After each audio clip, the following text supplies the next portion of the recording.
And we're live. Hi. Hi. Hoi. That is yes in some Oriental language. Hi. Hey, you know what I figured out recently? Speaking of Oriental language, Mm-hmm. you know how Chinese, the way they say hello in Chinese is ni hao, right? Oh yeah. How do the Indians say hello? How do the Native Americans? How do the Native Americans say hello? I don't know. How do they do it? How. Oh, so like ni hao and So like how. ni hao, but they drop the ni because they're like that's too long. Why are we saying ni hao? Just let's do how. So it's obvious that Native Americans came from China. Ah, Yep. clearly. Yep, clearly. And I can't be wrong. So You can't. Wow. nope. Oh, Wow. That's impressive. that's No, much better. I'm very likely wrong, but it sounds right, doesn't it? They dropped a knee. Yeah, they dropped a knee. They They dropped a dropped the knee. That's knee. exactly right, Master Light. Just out of honor. Nico, Nico, Nico. Nico, Nico, nee. Oh, jeez. Oh my. All right. Well, welcome everyone. It's Don't Worry Wednesday. We are so proud of you for not worrying about us because it took us a long time to get here. I was Yeah, sorry starting to about that. worry a little bit because Yeah. it was getting a little troublesome. You know, we've got streaming software that does this, and there's always some kind of weird little funny little glitch in there, and it happened like multiple times tonight. So, but we made it, and it's super exciting. So, this is Don't Worry Wednesdays, a show where we handle any issues, challenges, or topics you might have or be going through. We are not professional therapists, counselors, or anything like that. We just want to be your friend and help in any way we possibly can. We want to surround you with love and encouragement and friendship and just pull up alongside you while you're going through whatever challenge you may be going through. So you can feel free to post any issue you might be having in the chat. Also, you can go to our website, bss.studio. Princess has the link there in the chat there. Also, you can email us, dww@bss.studio. And coming up real soon, it's going to be way easier to submit a topic. Like, you're going to go to bss.studio, and there's going to be a button, like, submit a topic or something. Yeah, it's gonna be a lot easier now. We're setting up a new homepage, and it's gonna kind of lend itself towards easier access to all the main parts of what BSS is about and the things that we're doing. And it's just gonna be a lot cleaner. I just spent 3 days designing the website on the visual side. Jesse is now working hard to make the website code-wise, the back end, and all the hard work. Right. So it's gonna be really cool. But yeah, it took me 3 days. You would not believe how slow I am. Imagine if you had to I'm code talking it. like 10-hour days too. Wasn't just like slack it off. 3 days, yeah, just to create a couple of buttons and a layout that I thought worked well and was simplistic and easy to look at and understandable and just nice. Yeah, I'm a musician, not a visual artist, right? Yeah, But right? I got some visual art side to me. It's just not, profound like, Rainey's is or a lot of the other people that Mm-hmm. have beautiful artwork on my channel. You want good visual art, you go see the thumbnail on the Static P channel. Yes. Yes. For the release party coming tomorrow. You guys are all invited. I hope you all join us. It's going to be super duper fun. We've got the release party for Criminal Idol Season 1 on the Static P YouTube channel. And Ryan, I believe you'll be hosting the whole thing, right? If that's what we want, let's do it. Right. Yeah, I think that's the plan. I'll be hosting the party. That only makes sense. I'm Static P on the Static P channel, so that would be good. Yep. But yeah, And that's the plan. we did just come from a meeting, Black Uh-huh. Static and Swerve staff meeting. We will be making those shower curtains. We said it in public. Oh no, we said it in public now. Then we actually have to. That's awesome. Yeah, we've been debating making those shower curtains for like several years now. I feel like, but they're so awesome. We have to. They're great. What? Wait a minute.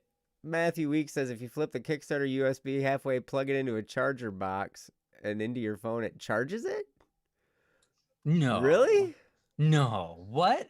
So like if you No. wait. So I gotta see this. So if you take this and flip it sideways, I and see. then So plug you plug this one into in a and then the other. charger, and then plug this into your phone. Oh, dude, That's does it brilliant. really? I gotta try. Try it, I gotta because that try. might be a real thing. Let's see. I actually could try that right now too. Hold on. Guys, if you don't know, we have some awesome merch going on. We're getting it up online for you guys by this Thursday. But this fancy looking magnifying glass is a US. That's not really, but it's a USB. It's got a bunch of the I can't Criminal get Idol it. stuff on there, and I it's can't get pretty it in cool. there. You can't get it in your thing. I would need to take my case off my phone in order to Ah, bummer. I don't have the right kind of port for my phone to have this guy in there. It's not Yeah. the right size for mine. Watch them both blow up their phones. Yeah, suddenly your phone explodes and you know, like, Boom. oh, let's not advertise that. Yeah. Hey, that's a pretty Yeah. cool thing. I'm gonna have to try that. All I gotta do, I've just got this big, huge, stinking otter box on my phone because I'm a property inspector and I drop my phone like 40 times a day. So yeah. But anyway, yeah, that's neither Rough. here nor there. We've got some great merch. We'll talk about some of that too in between topics. But what do you say we get started? Yeah, I think that'd be great. I think we've got some topics. I don't even have the sheet open.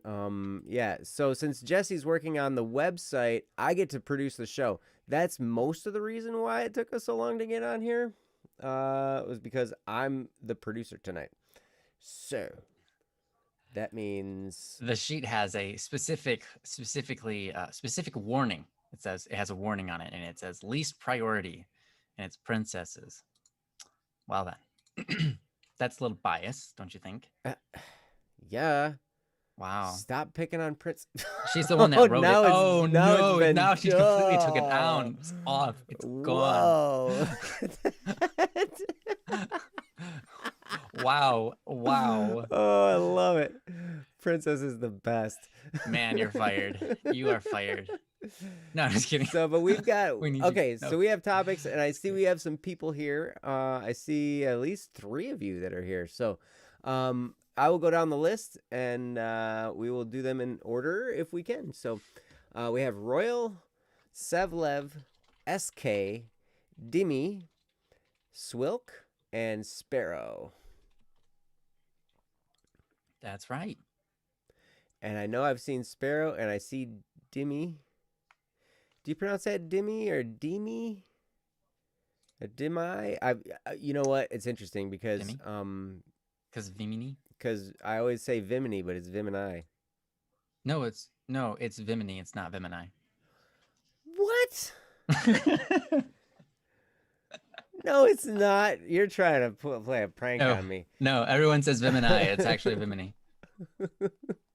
I'm pretty sure I'm right on that. I could be wrong. That's the funny thing. I could be wrong here. I'm pretty sure It's Vimini is Vimini. incorrect, and it's Vimini. It's Vimini. Is it Vimini? Vimini. Because I had been pronouncing it Vimini for a really long time, and then I- recently I saw there was a correction, and I was like, "Oh, we've been saying it wrong." So is it Vimini? Oh, it's Vimini. Thanks, Vimini. Lay. See, yes, Sparrow. Vimini. Vimini. Yes. Lay says She's Vimini. not even here. She's not even here to tell us. We Like, need we're all her. just talking about her. Someone get her on this show. Someone get her on the show so we can figure this out. Because I've been saying Vimini forever, for years, and then all of a sudden, she said, "Well, it's actually like pronounced differently." So I assumed I was the one that was wrong. And it was Vimini. I could have been right. I don't know. Well, I think she she spelled it out for me, Vimineye, to say that that's how it was pronounced. Oh, she did that? Because I had been pronouncing it Vimini, and I was like, hey, Vimini, Vimini, over and over and over again, and then she corrected me. So. Well, okay, that's good to know that I hadn't been saying it wrong for a long time. Okay, I believe you, man. So all right, so I think did anyone respond? We got Sparrow. Dimmy is here. Is Dimmy here? Dimmy is here as well. Dimmy is here, so we can do that one first. I hope we're saying that right. Maybe it's Dim-I. Or maybe it's Dime-I. They said you're right. They said. Okay. They said we're right. It's Dimmy. Pure luck. Yes. All right. So let's do that one first, and then we'll move on from there. So let me grab the link here. Got Swilk too. His Wi-Fi's acting up, but hey, we got him. Thanks. Well, thanks for Swilk, stopping by. You're awesome. Swilk, I'm so proud of you. Hey, it's Gam. That's your feather, buddy. Yeah, buddy, buddy, that is your feather. Look, let me get a better shot. Yeah, look at that. Joe's looks great. Mine's all blurry and craziness. I don't have the right lighting for it, but these boxes are super cool. They're sleek. They've got the USB in it, but if you take all the stuff out, it's a perfect box for like anything, as long as it's not bigger than the box. Yeah, this is this is the logo that was designed by Swilk. Yes, it is. Well, Condensed. yes. Swilk gave us a Black Static and Swerve logo with the words all written out, and then Ryan took the BSS and made it smaller. But that feather is awesome. And yeah. I have a vision for a BSS hat, and I want to take that feather and just put it on this, like embroider it on the side, you know, like how sometimes you put a feather in your hat and the feather's off to the side, you know. I want to take that feather and I want to embroider it on the side of a hat. They were saying that it's upside down because yours is reversed, so I'm gonna try to get a. There you go, guys. Mirror image. I don't know if that's better for you. I don't know if you wanted to see it, but there you go. There's a. It's hard to tell, but it's engraved in there, and it's like see. It's actually like kind of deep. It's pretty cool. Very pretty. Anyways, let's get on with Dim and I's topic here, so that we don't waste everybody's time, huh? Dimmy. Sorry, I totally just like. Sorry, the Vim and I thing. I know. I'm sorry about that. Okay. Anyways. Right on. Here we go. So this is called Rot. And Princess, whenever you're ready, feel free to read it for us. The two hardest things to say in life is hello for the first time and goodbye for the last. You probably remember my last topic. If you're unaware of it, give it a read because it has context for this post. I've been thinking about my situation a lot more lately than usual. Perhaps it's the new boundaries we must place for ourselves these days, and yet inhibiting my self-medication of partying and having a crowd to make me feel less lonely. Regardless, I've been giving it a lot of thought, and I'm wondering if I should say goodbye to that friend, my unrequited love. The way I see it, the current situation stinks, and it's not going to improve in any capacity. I will most likely continue to hold on to stupid hope and let myself be disappointed. While she is unaware and has my full support, I am dying internally. A festering wound keeps infecting my heart, and I worry that at some point my mind will snap and my love will turn to hatred. She doesn't deserve that, nor would she want a friend that would hurt her so. If I were to leave, she wouldn't be exposed to that. But what about me? My main concern is that, well, she's the only person I really care about in this world. And if I lose that, I can very easily see myself becoming a hateful, despicable Scrooge. I make no attempts to conceal the fact that I hate people. I hold them to my standards, I place upon myself, and unsurprisingly, they fail. I think at this point that people wouldn't be in my eyes. They'd be tools for me to use. Not the best mentally, but hey, maybe I'd make a good politician. It seems that either path placed before me, my heart and my soul became poisoned by this self-inflicted trauma. It seems the only thing I can control if my friend is or isn't exposed to that. What do I do? Because my unrequited love that's forced to express itself through friendship hurts like heck. From Beanie. Wow, thank you for the topic. I definitely feel your pain on this one.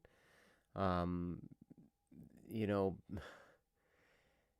people, we can hurt people, people can hurt us, and it gets ridiculous sometimes. But you know, one of the things, one of the hardest things is to not become bitter when we're dealing with this type of personal conflict, especially when it's an ongoing one that, seems to fester like you were talking about. So I'm going to turn this over to Ryan and let him take the first crack at it, and I will go from there, I guess. So, sure. That's rough. I mean, it can be one thing when you're kind of stuck to a person who's kind of toxic and you're kind of dealing with it. You like them, but at the same time, you maybe know you shouldn't be around them. There's a whole nother thing when you're the one trying to stop being toxic yourself and protect your friend, and also realizing that maybe they're the reason that you could be a lot worse off without them, you feel, and that is tough, right? It's kind of like this love-hate relationship. Not that you hate them at all, but you just hate the situation you're in. And yeah, that totally stinks, man. Unfortunately, I don't exactly remember the last time we talked what it was about, because my memory is not the greatest. Sometimes it surprises me, but this time it meets my expectations in not being able to remember everything.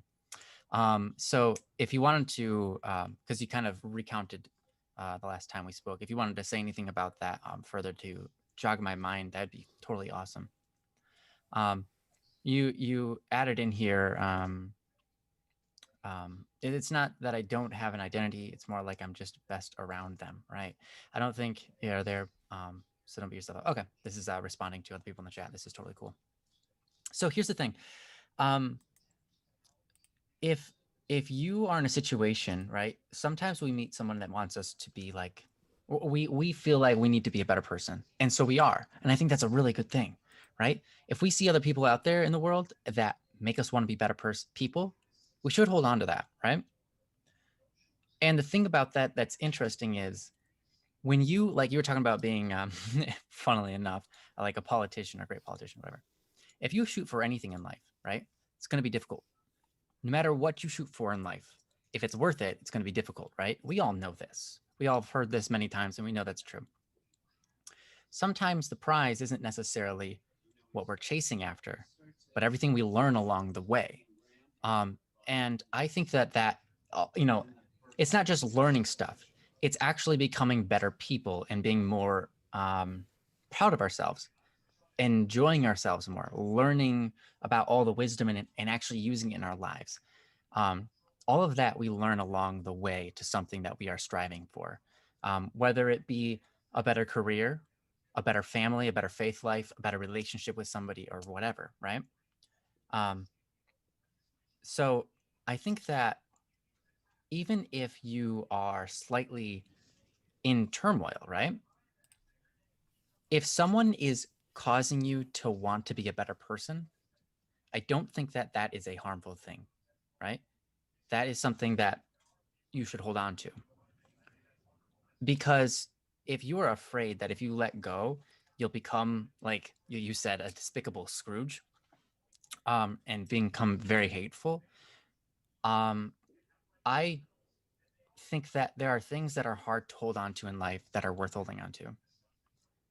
And if it prevents you from becoming that, then, and this were your own words, so I'm gonna assume that you know what you're talking about with yourself. If you think you'd become a lot worse of a person, then I would say it's better to bear with it. Bear with the pain of being like, yeah, I wanted something more, but I can't have it.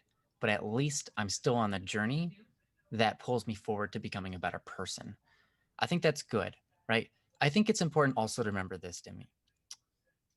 You might want someone because you might want their affection. You might want to be able to be affectionate with them.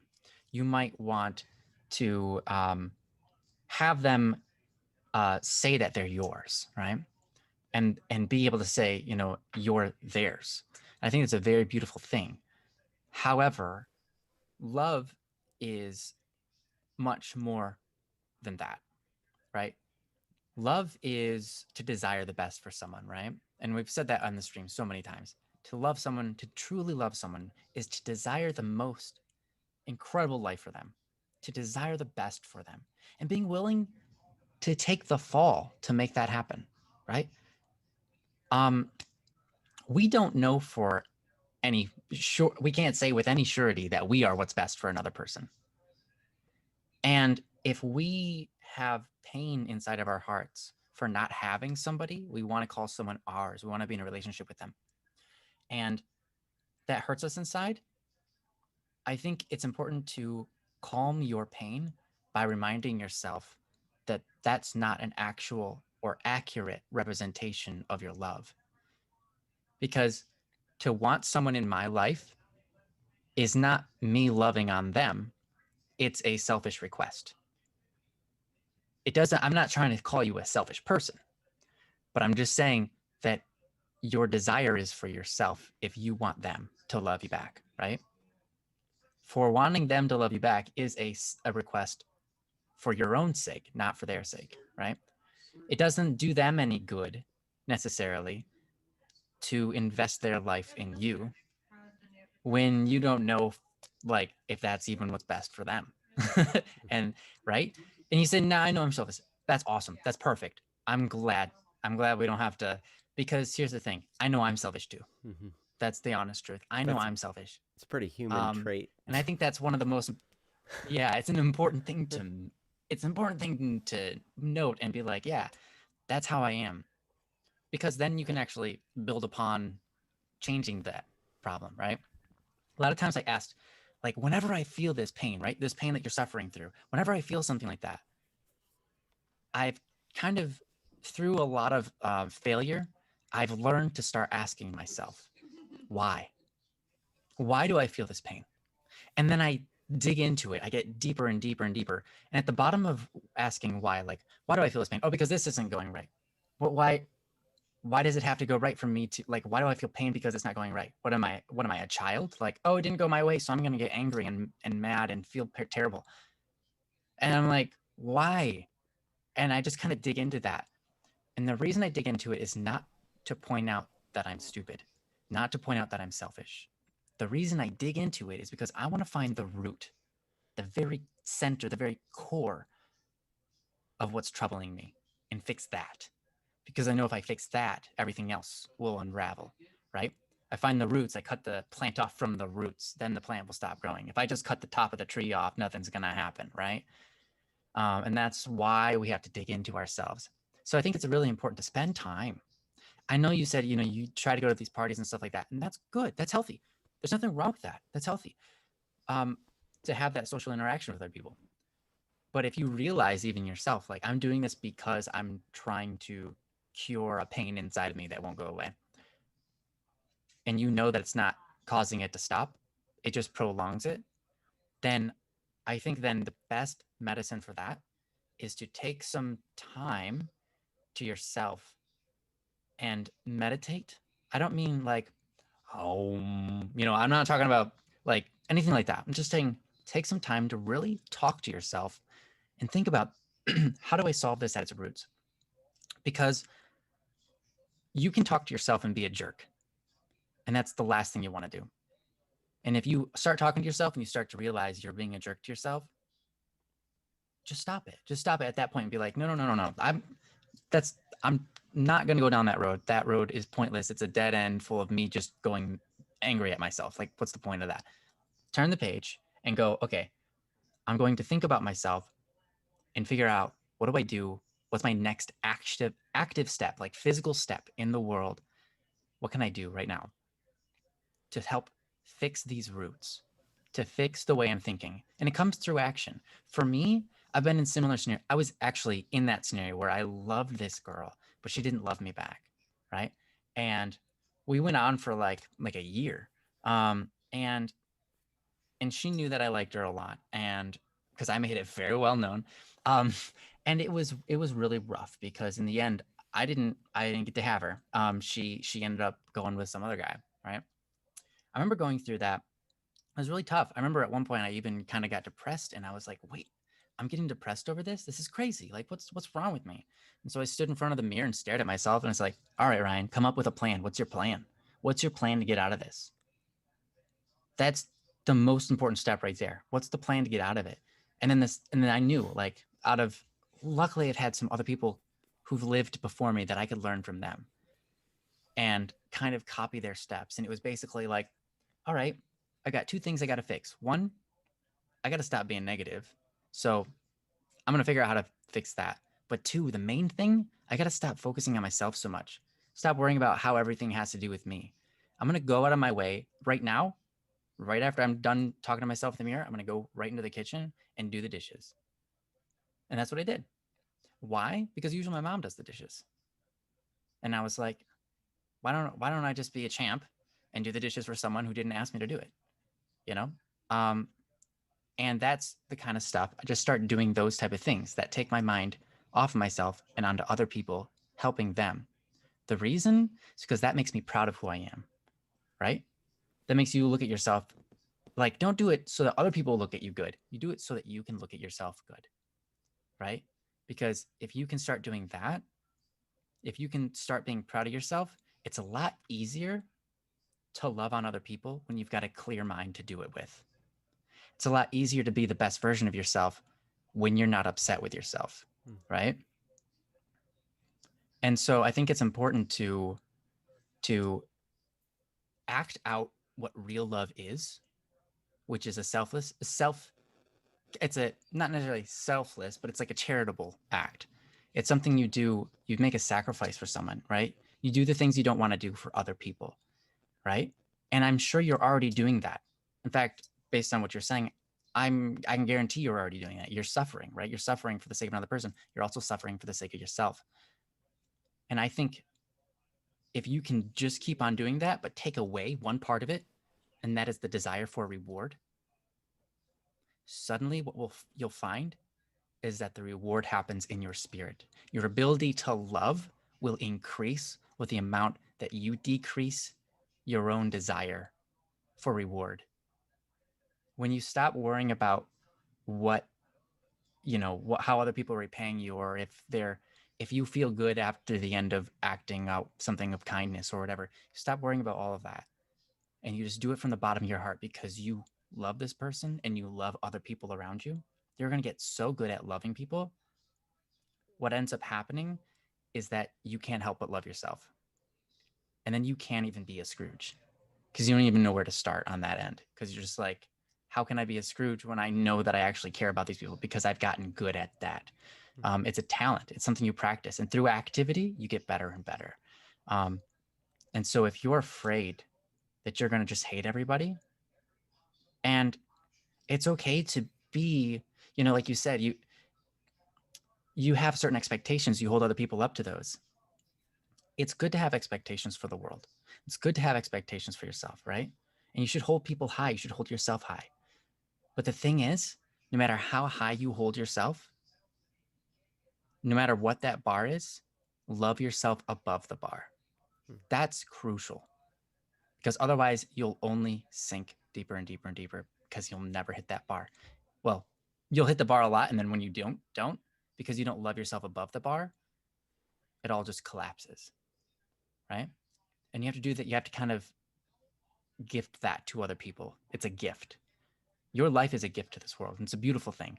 And you kind of have to, people aren't going to meet your expectations. That's just the truth. You can have high hopes for people and you should let them know that you do, because that's going to call them forward. It's going to make them want to try harder for you. It's true. You put trust into people, they're more likely to be trustworthy because they appreciate that you gave them that gift, right? So when they fail, though, to hate them, that's really rough. And I don't mean it's rough on them. It's rough on you. And I think you know that. That's why you came here, right? That's why you came here today, because you know that. And you want to figure out, how do I fix that? And it starts with just loving people for where they are, or for where they are, failures and all. Because here's the thing, Demi, you are a totally different person, a lot better of a person than you were when you were 0 years old, and 1 year old, and 2 years old, and 3 year old, and 4 years old, and 5 years old, etc.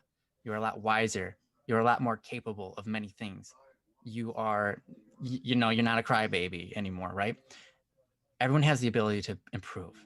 If you give people a little slack when it comes to when they fail, and just say, that was, it sucks that you failed because that hurt everybody, right? And they know that, and it's fine to point that out, right? Some people have different ways of speaking, and some people are really blunt, and that's fine if you are. Some people aren't. And I think it's a matter of if they can read your heart. Because if they can read your heart and that you want them to improve, they'll be your friends for a lifetime. Because they can trust in you that even when things don't go the way you planned, you still want what's best. And that means you still love them. And that, I know there's people out there who are really blunt, like far more than I am. and they have awesome friends for life because their friends know, hey, this person is just fighting for what's best, and he might not have the greatest people skills yet, but he can get better. And yeah, I mean, I know his heart. I know his heart by his actions, right? And so, anyways, yeah. So you said I've been called painfully blunt, and it's funny because Demi, I don't really know you that well, but I called that based on what you wrote. My point is, as you get older and you continue to love on people, you'll be able to read people a lot easier, and you'll be able to love them for who they are, as different from you, and maybe not able to meet your expectations, but able to soar beyond them in ways that you could never understand or imagine if you didn't give them the time of day to do so.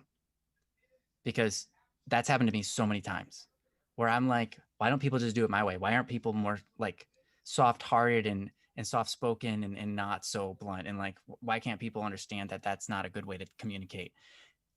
And yet here I am saying the opposite right to you. Why? Because people have proven to me that being blunt can sometimes be the best answer and the most loving response. But that being said, anyways, I know I've spoken for like 15 minutes straight now, and I apologize. I felt like I had a ton to say, and I'm so sorry. But I'm going to give it to Joe, and I'm going to shut up for a long time, I hope. No, that was awesome, Ryan. And there's a few questions. I was kind of reading what you were putting in the chat there, Dimmy, and listening to what Ryan had to say, and I looked up your previous post as well. Oh, good.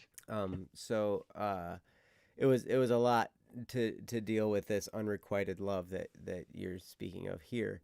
And how hard that is, to be kind of on the outside, wishing that you had this relationship and, like it's just not happening and it looks like it's never going to happen, whatever. So the question I would have for you, and I'll kind of go out on a limb here because you said you are painfully blunt, and you also called it the whip. So I was like, oh, work in progress. Oh, it's work in progress. I thought you had like whip. Like I have a friend who used It's to a say whip. it's the whip. Like the whip was Hello. like something awesome, right? Like Yeah, yeah, I'm yeah. painfully blunt. It's whip. You know, I actually like that. I wish it was a phrase, dude. We should make that a phrase here on It is a BSS. phrase. Just feel like it's whip. It's whip. It's fantastic. It sets the pace for the horses, if you know what I'm saying. All It's right. awesome. Well, I just want to ask a couple questions. Whip then the nay nay. Yes, then the nay nay.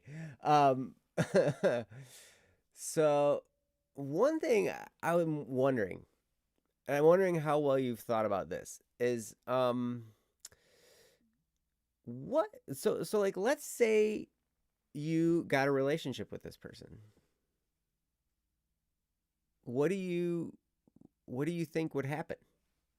You don't have to answer me in the chat. I'm just wanting you to think about some of this stuff. So like if you thought about, okay, so let's say I get this relationship. Then what? Sometimes we don't think beyond that. Sometimes it's like, well, I'm really attracted to this person. They really make me feel, good about myself, whatever it is that attracts you to this person. We just think, oh my gosh, it'd be so great to have a relationship with them or to be with them or whatever, right? But then we don't think what happens next. Because here's the thing about relationships. They're hard. You get a person involved with another person. And I don't know about you, but I am much less than perfect. And I've got all kinds of weird, like I've got Ryan's shaking his head over here. Yeah, He's no, just being you're nice. at least not any less than perfect. That's a true statement. Yes. But so anyway, okay. The love that is the one you don't get. Yep, it's kept as a fantasy. Yeah, right on. So here's the thing. No person will ever satisfy you. Yeah. No person will ever satisfy another person. You will never satisfy her or anyone else. Or, say you find someone and get married, you will never satisfy her. You say you have some kids, you'll never satisfy them. Say you have a boss, you'll never satisfy them. People can never satisfy people. That's just the truth.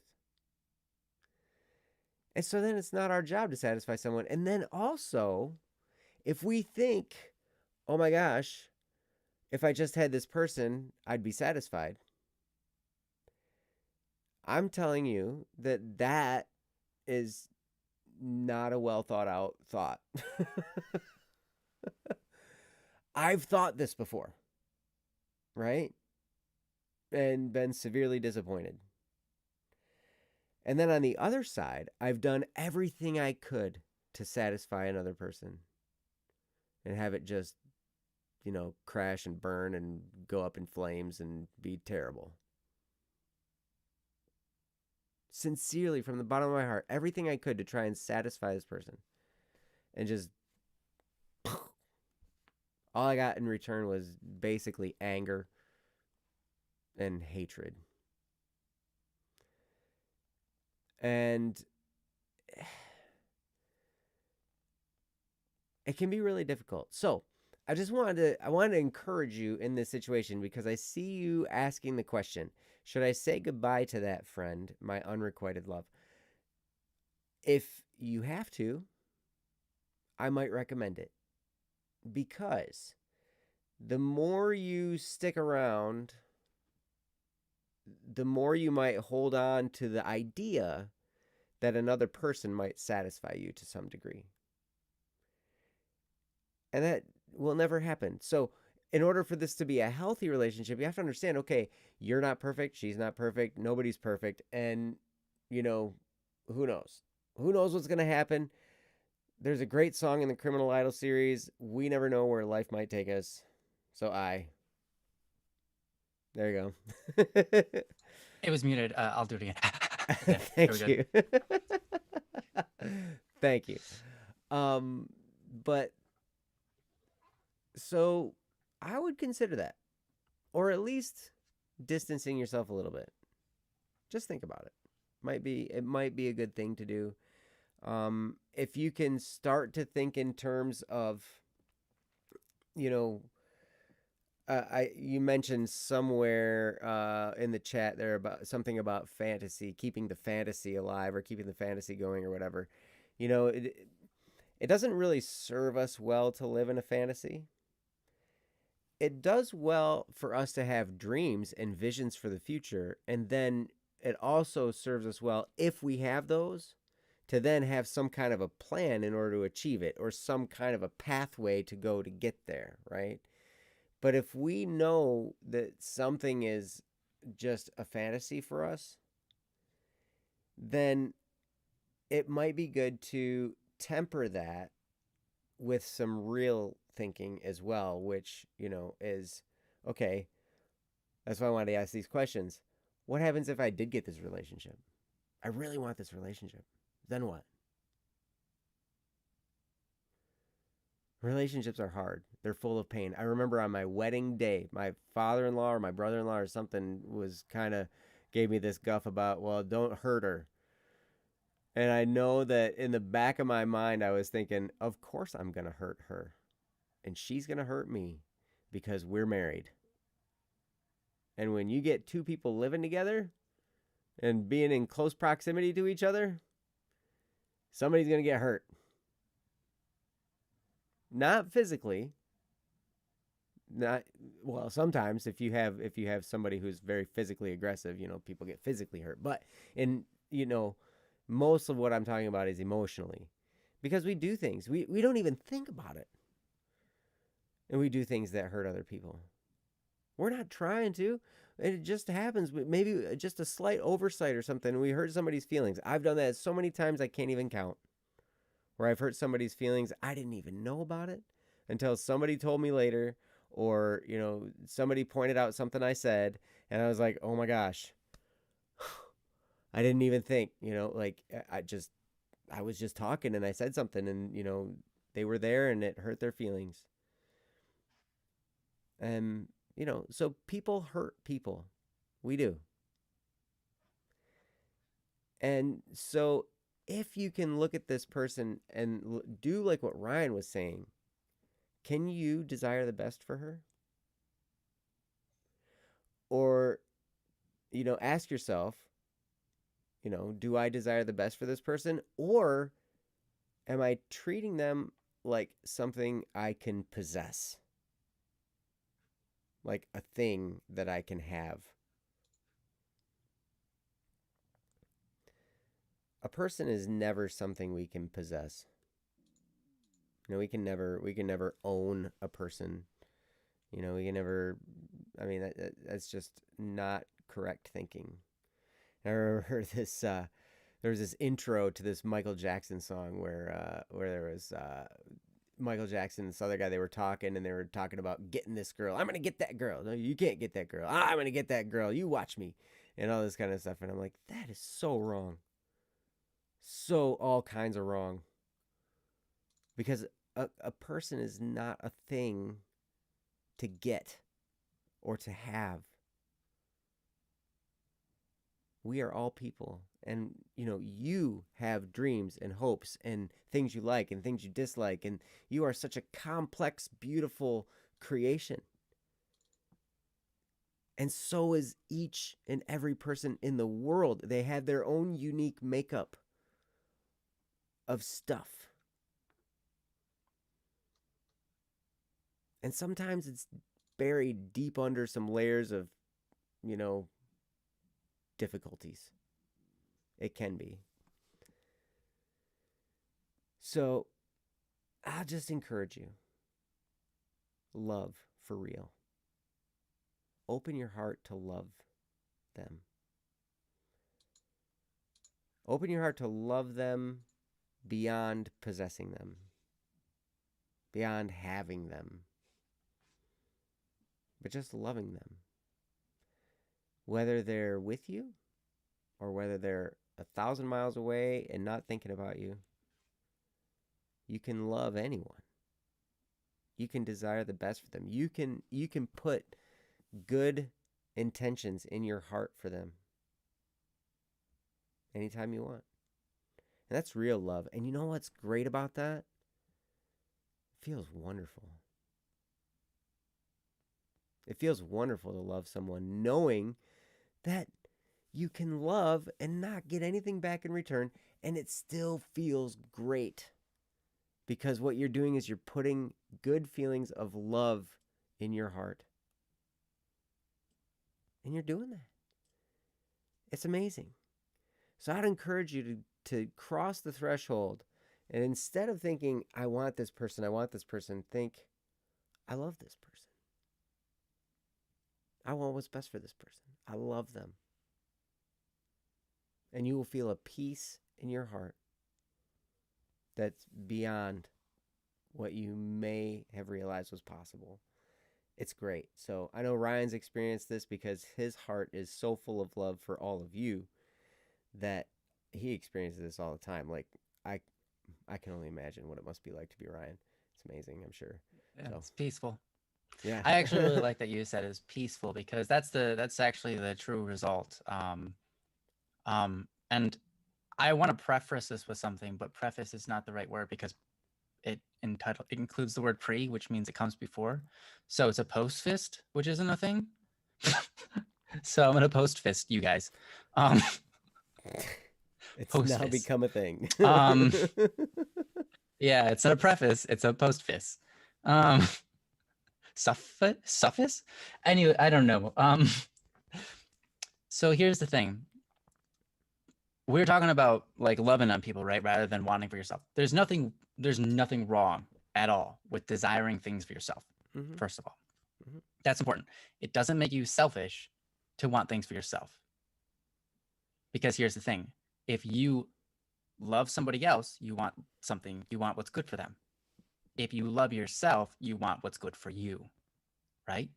So there's nothing wrong with wanting something good for yourself. Okay. Secondly, we are not saying that you need to put everyone else in the world above you, right? I think there's this common idea that to be humble or to love means you put them first in every scenario. And it's good to put people first. It's good to support people, and it's good to sacrifice. It's good to make that, it's good to endure suffering for other people. That's a loving thing to do. It's very awesome. But no way should you be driving yourself downwards and hating upon yourself while doing it, right? That's an entirely different thing, right? In no way are we saying to be selfless, right? Because selflessness is not a virtue. Selfishness is what people say, oh, that's a big sin. Marshmallow was just talking about this. It's not necessarily wrong to be selfish. It's to want something for yourself. Mm-hmm. But there's an extreme of selfishness, which can be terrible for you and others around you. And then there's this terrible extreme of selflessness, which can be terrible, especially terrible, incredibly terrible. And you know people probably with this intense selflessness, and they just despise their lives. You have to make sure you're actually aiming for a virtue, right? Charity is a virtue, or humility is a virtue. Humility isn't putting everybody above you. It's understanding that everyone is equal and you can give from your wealth to others. That's charity. That's a beautiful thing, right? You're a gift to the world, right? And the beautiful thing about love is the more that you give love, the more you feel love. And also, you can give love without actually giving anything of yourself, right? You give yourself, but you don't lose anything when you give, right? When you give love, you don't lose anything. You end up just gaining. And it's a beautiful thing. It's hard. It's really hard sometimes, but it's a beautiful thing. So I just wanted to make sure that that's understood. We aren't talking about, any sort of extreme where you hate yourself or you belittle yourself or anything like that. I think that's crucially important, especially in this day age, to point that out, because there's I personally know people who take selflessness to an extreme, and it's not love at all. It's just sad and depressed and all that kind of stuff. So you're awesome, Dibby. Anyways, I'm gonna give it back over to Joe. Joe, did you have anything else you wanted to add to the topic, or No, I think move on to the next? I think that summed it up real well. And Demi, I really really appreciate your post, and I really appreciate your interaction in the chat as well, and your explanations of things as we unpack this.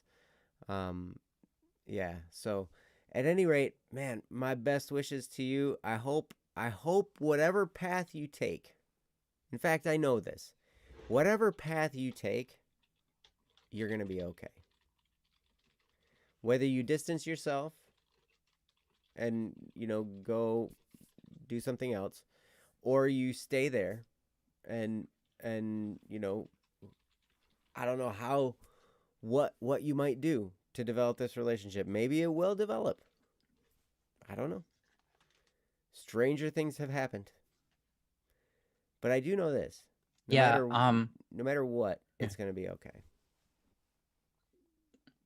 Right. You can make any choice you want here. The main key of what we're trying to say is you got to fix what's in here in your heart, and it will settle this. It will settle it, because that's where the root of the problem is. Yeah. No matter so what. So you can choose to be with her. Yeah, you can choose to be her friend, or you can choose to push it away. And I think that in your heart, you should try to figure out, or rather in your brain with logic, try to figure out what's the best course of action. Is continuing to chase her causing me to continue going down this road, as Joe said, continue going down this road where I just keep on having these constant flashbacks of desiring this person, and that's not doing good for my heart?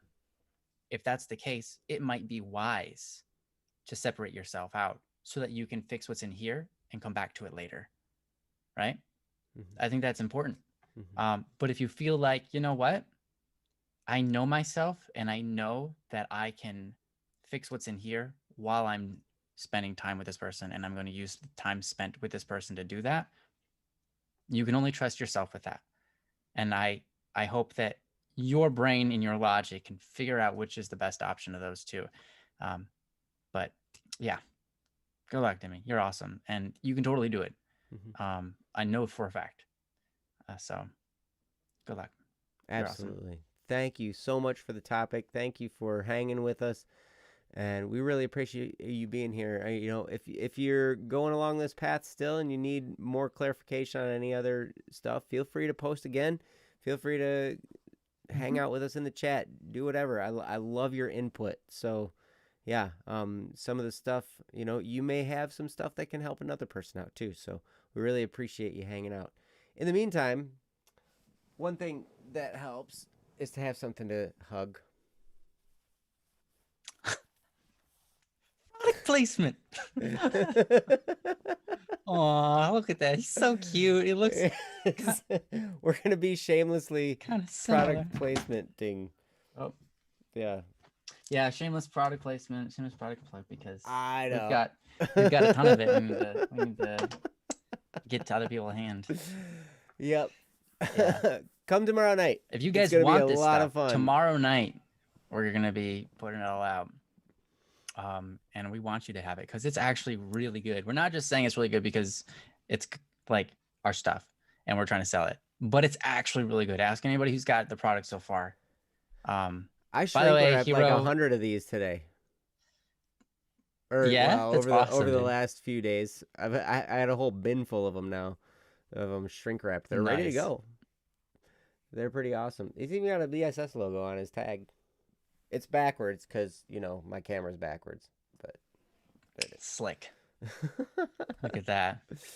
Yep. Yeah. Hero, by the way, I just want to give you a quick shout out. Hero, I actually just went and rewatched your video like 3 times in a row that you made of No One's in This Alone. You are so talented, man. I just can't wait to see more of your stuff when you make it. I loved what you did with that video. I had to tell you. Anyway, if no one's seen it, go to his YouTube channel. Yeah, somebody needs to post a link. No, I am not left-handed. I'm right-handed. Oh. But thank you. Yeah, actually, it was kind of funny. I was doing one of these shows where I had produced it. So when I produce it, it's a mirror image, right? So like right is left and left is right and everything. And so like it was one that my wife actually watched for a little bit, and she's like, "Why were you wearing your wedding band on the other finger or on the other hand?" And I'm like, I wasn't. Why do you care? Just kidding. I didn't say that. Now I see why there's issue. No, I'm just kidding. Yes. So awesome. So it's Hero's website or YouTube channel? Yeah. I'm pretty sure. Helmer Rock Hero? I'll try to find the video real quick. Because I probably have it pulled up on the side somewhere. Okay. Actually I do. I'm just gonna go find it real quick because it's in an open tab. Okay, cool. So anyway, well, we can move on. Hey, Cliff Runner, how's it going? Here it is. Hey, Princess has Oh. a link too. We both got it. Look at that. I clicked Princess's link. Oh, wait, maybe I have seen this. He's got one of your songs on here? Yeah, as long as it's the same hero, right? Helmer Rock Hero. Yeah, you have a separate channel. Okay, I was like, I hope it's a different. I hope because it's pretty iconic for you with your Zelda and hero in capitals, and I was like, it's got to be the same person. Like that'd be so. I apologize if I was wrong. That would stink. Okay. Cool. But Oh, dang. yeah. And now I just closed out my chat. Oh shoot, yeah, I've done that before. That stinks. Sorry, Dang don't it. click on the links in the chat, or if it's a pop out, or else you'll lose it. Don't do it. Okay. Anyway, thank you very Anyways. much. All right. So let's move on. Yes, please. We've got, okay, so I'm going to go through the list again. Royal, Sevlev, SK, Swilk, and Sparrow. And I know Sparrow is here. I see you there. Is Swilk still here? By any chance? Swilg was having connection issues. Okay. So Swilk, if you're still here, let us know, buddy. Matt Swilk. Oh, Swilk sweet. is here. All right, cool. Well, I think we can get both of them anyway. All right, All right, let's so go for let's do. We'll start with Swilk, and then we'll move from there. So let's see. Da, da, da, da. Oh, Princess, you're so fast. Look at that. Look at that. All right. So, Swilk, you changed your avatar on the bss.studio website. Or maybe I just haven't seen you in a while. No, it's been Tails for a long time. Has it? Yeah, because I remember last time I mentioned it because Swilk had this great, fantastic. What's that one? It's what's in the chat there. Yeah, it's what's in the chat. Yeah, That and I avatar. love that one. But I remember when we switched to Tails, I said something about it because I was like, Tails was always my favorite. Yeah. I love that. It's so cool. Yeah. So this is called Missing Parts of Me. Yeah, Princess, whenever you're ready, feel free to read it. Hey everyone! I haven't been here in a little while, 3 months to be exact, so I'm really sorry about that. And for the most part, it's because I've been doing really well in my life. I've gotten out of a long-term patch of depression, and I've gotten a drawing tablet. It may seem like a small thing, but this is an escalation of my art career that I've been waiting for a good 4 years. Now, if you don't know, for a while now, my dream has to become a YouTuber, especially a YouTuber animator. And that's my main reason for wanting to improve my art so badly. So in terms of my big goal in life, I'm doing great. There's something I feel like whining about though. You see, for my entire life, I have seen intelligence as a cornerstone of my identity. That certainly sounds pretentious to say, but keep in mind I grew up being a smart kid in school. I was shy, not very artistic, completely unathletic, and didn't have any friends. So being smart was about the only thing I could take pride in. I built up a strong confidence when it came to mental prowess. Lately, though, my obsession with having to be the smartest guy in the room has dwindled, and I've come to the realization that being afraid of overthinking isn't some kind of mental weakness. Just sounds silly to just write that out. But for some reason, in the last couple of months, I feel more surface level with my thinking than ever before. I've learned not to think too much and to not get stuck inside my own mind, but I feel dumber suddenly. A part of me is still so concerned with being a mentally fortified and strong person. Without getting stuck in my mind all the time now, suddenly I'm very aware of the outside world and other people. It might just be me getting out of teenagehood, but now I care a lot more about other people's experience enjoying my art and company. What I value in my art is shifting more from raw sincerity to quality. I mean, part of me is extremely scared to post this topic in the forum, because I'm afraid it's too long-winded and convoluted to read through. And I don't think it's valuing the quality of my content more is a bad thing, but I don't know. I miss the magic of it. The magic of wanting to be 100% sincere and oversharing.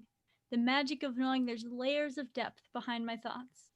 And art that others may not completely understand. And being very okay with that, because being sincere was just so enjoyable for me. So anyway, thanks for listening/reading my thoughts. For more concrete topics without the venting, feeling dumber with my past self, and being afraid of losing magic/enthusiasm behind sharing my ideas and emotions sincerely. Thanks again for sitting through this. Love you all. Signed, Matt/Swilk. Nice. Well, thank you, Swilk. I certainly can relate to this.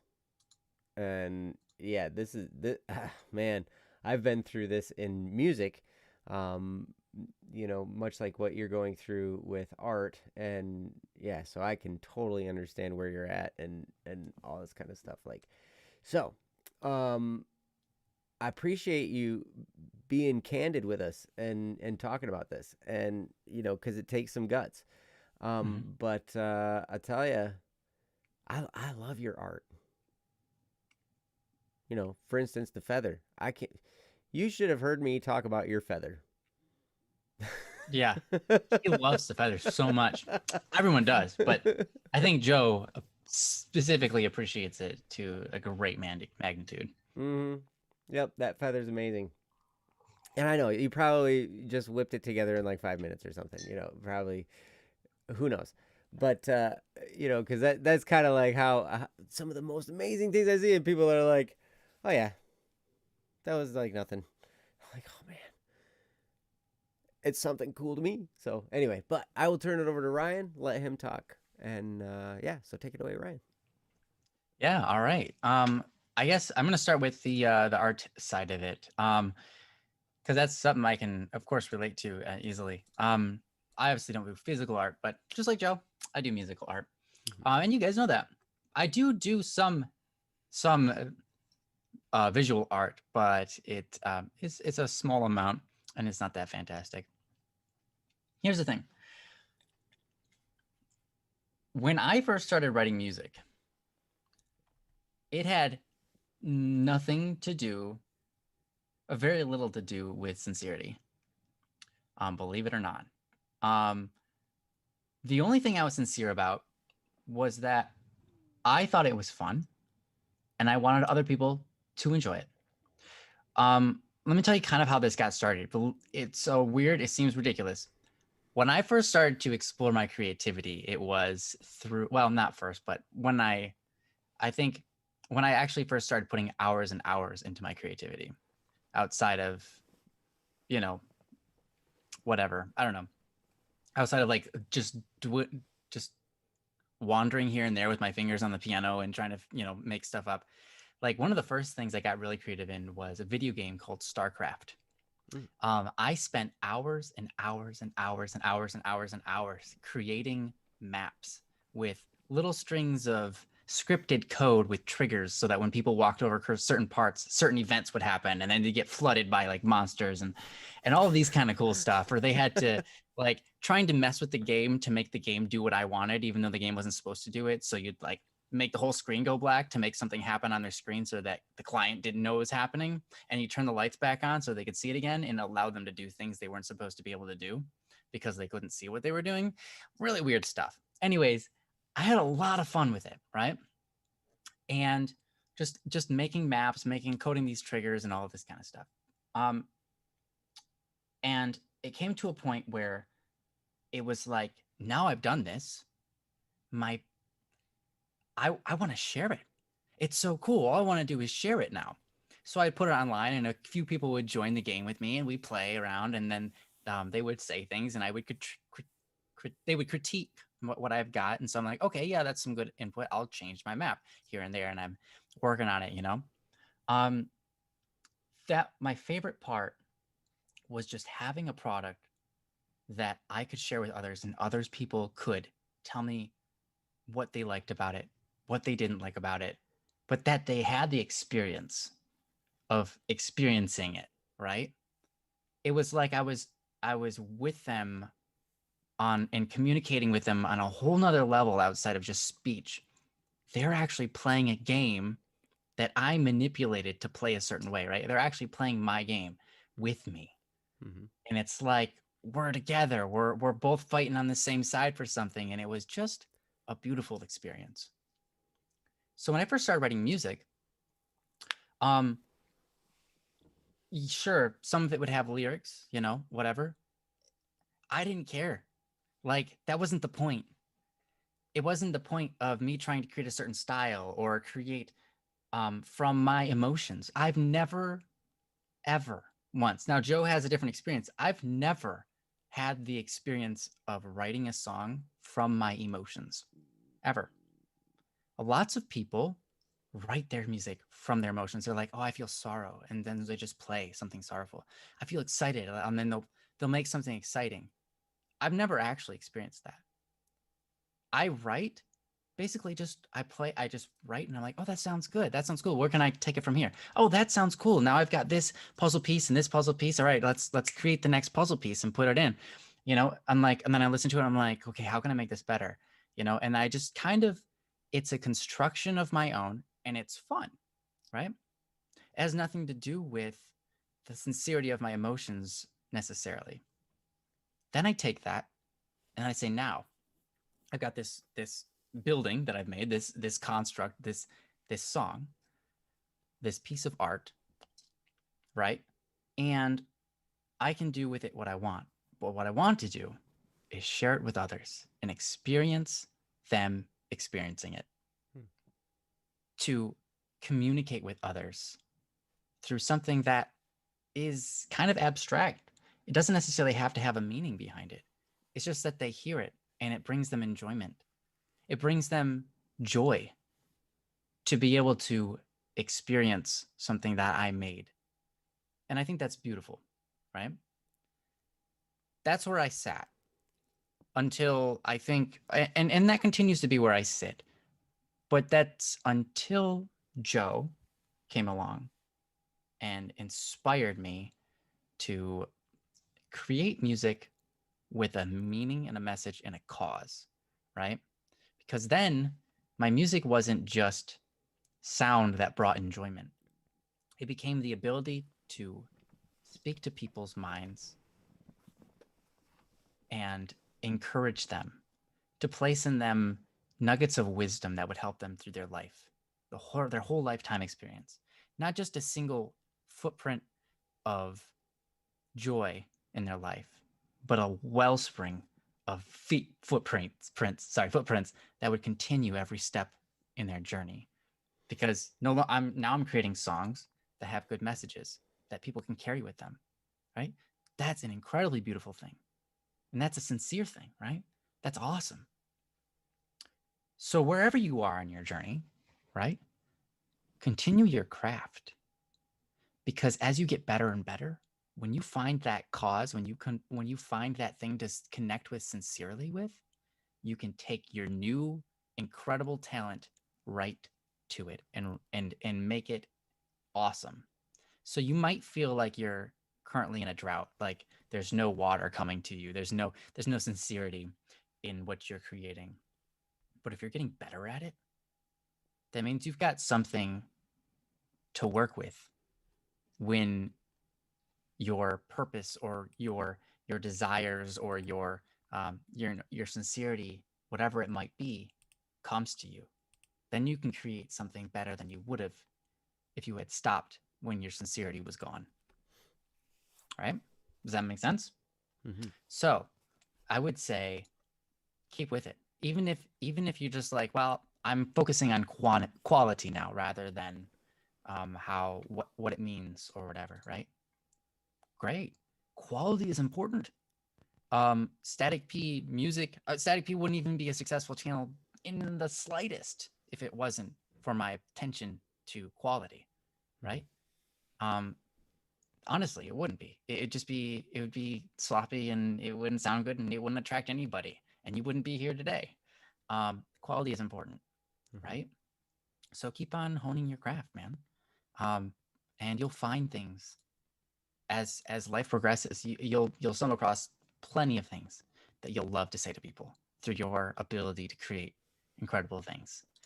Um, so that's what I want to start with there. On that note, obviously you have a couple of other things you wanted to talk about. I'm going to leave it off there. I'm going to give it over to Joe and see what Joe's got to say and see if he can relate to what I've said. I'm sure Joe has a completely different story, right? So it's going to be cool. Well, I don't know if it's completely different, but I do appreciate your kind words, Ryan. And I remember our conversation when we were talking about music and its purpose and all of that stuff. And really, I mean, music is just to the ears what visual art is to the eyes. Yeah. It's expressing something beautiful or expressing something moving or expressing something that creates some kind of a reaction in a person. And it's for musicians it's through sound, right? For visual artists, such as yourself, it's through the eyes, right? It's through what people see. And that is powerful. You can move people through visual art. You can move people through writing plays. That's another. I mean, art. Any of the arts has the ability to be moving to people. So the question is, how are you going to use that power that you have? Because it is a power. Okay? Mm-hmm. Your abilities in art, now I'm sure it began as a talent and that you turned into a skill and continually, develop that skill. Like that's kind of how things work, right? So, you have a power now because you have this skill with visual art. And you can move people, and you can affect their minds, and you can affect their hearts. How are you going to do that? What direction are you going to point people? I remember a buddy of mine, an old guitarist I played with years ago. I remember having this type of similar conversation with him, and he was like, just never forget, music's just a form of expression. It's nothing more than that. I'm like, to think that way, you're a loose cannon. I'm just going to express myself all over the place. Like, okay. What are you expressing? Well, it depends on how I feel that day. If your feelings are anything like my feelings, like, depending on what day it is, you might not want to listen to me. Like, so, but the thing is, he's a great guitarist. He is. Like, and I'll never forget, I played in this band with him, and he and I really locked into place together. And he liked playing with me because I spent a lot of time as a drummer practicing with a metronome. So if there's one skill that I have as a drummer, it's I've got a great pocket, which is consistency. I'm consistent with time, right? And so that with that foundation, he as a guitarist can count on me to always be trustworthy in the timing, in the beat, right? And that's when I noticed, incidentally, it was playing with that band where I learned the best compliment you can get as a drummer, which is when you're playing a show all night, you're playing in front of people. We used to play biker bars and biker festivals and all this kind of stuff, man. It was great. There's some of the craziest, most wonderful, nice. I mean, they might Yeah, look a little the scraggly and bikers can be. scruffy and everything, but they are nice, They're the nicest people.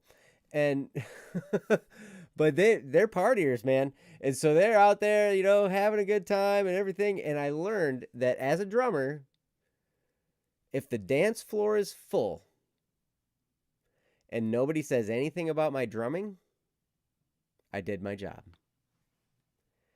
Because without being noticed, I kept that crowd dancing. And that's the drum beat, right? The beat is what people dance to, right? And so, It's like being a good tactician. Statistician? Tactician. A tactician. Yeah, a tactician, right? Like if you're good, you just win, and no one sees the tactician. They're not out there fighting. Right. Yeah, You know, right. they're Yeah, just it's just navigating the whole army, and it seems seamless. Like no one even notices how smoothly it is. It's just so smooth, right? Yep, exactly. So, at any rate, that's a whole roundabout way of saying, all right, with this power, be mindful of what direction you're pointing it in, okay? I would encourage you to be a force for good with whatever you're doing. Because you definitely have a lot of great skill and ability. I've been thoroughly impressed with a lot of your work, and you're awesome. So I know no matter what you do, you can be successful in art for sure. So here's the thing, though. You're talking here a little bit about you're getting away from the just expression, the raw this is just letting go and doing all this stuff and the magic, right? And because you're shifting into trying to create something that pleases other people, maybe, or that you're thinking about how people are going to respond to your art, which is a good thing to do, for sure. It's a good thing to take care in that area. Yes. Mm-hmm. However, I went a little bit far in that direction in my experience, where I started to think of, okay, what's going to be sellable? What's going to be able to be a Mm. hit? What's going to be able, and I started to like really just start to nail down a formula for songwriting that's like, okay, da da da da da da, da we can't, you know, and what happened was it's not bad to consider these things and think about them because that's going to help you kind of, mold your art into something that then is marketable. Because for sure, if you want to have a career, you got to market your abilities for sure, right? So, um, but I went so far that I lost the sense of meanness in it, if that makes sense. And the thing that brought me back around to this wasn't a talk that I got from a musician, but it was from an audio engineer. And he was speaking to other audio engineers. Now, these are people like the mixing engineer that mixes the songs in the studio and the masters, whatever, right? These guys that are behind the scenes, but they make the musicians sound great. If you've ever heard raw recorded tracks from a drum set, the stuff that gets picked up by the microphone without all the effects that an audio engineer puts on there, You'll be very you would disappointed, you and would you'll be probably click disgusted. away from that You would. pretty quickly. You're like, turn Absolutely, that off. Wow. you would. You'd be like, this is terrible. And but that's just that's the raw track, and then you take it and you polish it and you shine it and you add stuff and and you shape it into this beautiful thing as an audio engineer. But this audio engineer was like, don't ever forget that you bring something special to the table. And that thing you bring is you. Not your skill, not your talent, not your ability, not any of that stuff. The thing you bring is you, the way you do things. Now, we should always be trying to be the best version of ourselves in whatever area it is. We should always be trying to get better, for sure. But don't let go of the fact that you are unique. And I think probably one of the biggest things was I would compare myself to others. When any comparison between you and another person is like apples to oranges, it always is. Because that person is different from you. We can't compare to anybody. We can't. Because you're unique and they're unique. You bring you to the table.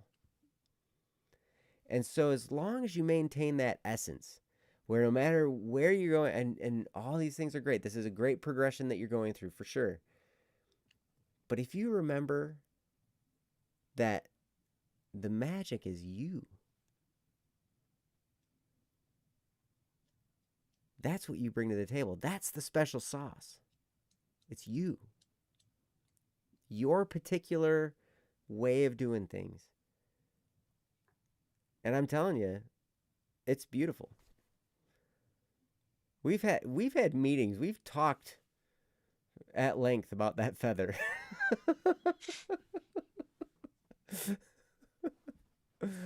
We That's totally true. have. So I hope we can figure out a way to get you some royalties or Mhm. something someday for, like whatever all the things we put on this feather. Like I want to put it on everything, you know. Yeah. So- It's pretty awesome. But at any rate, and I know there's more. I mean, I look at your avatar. That's a awesome design, right? It's so cool.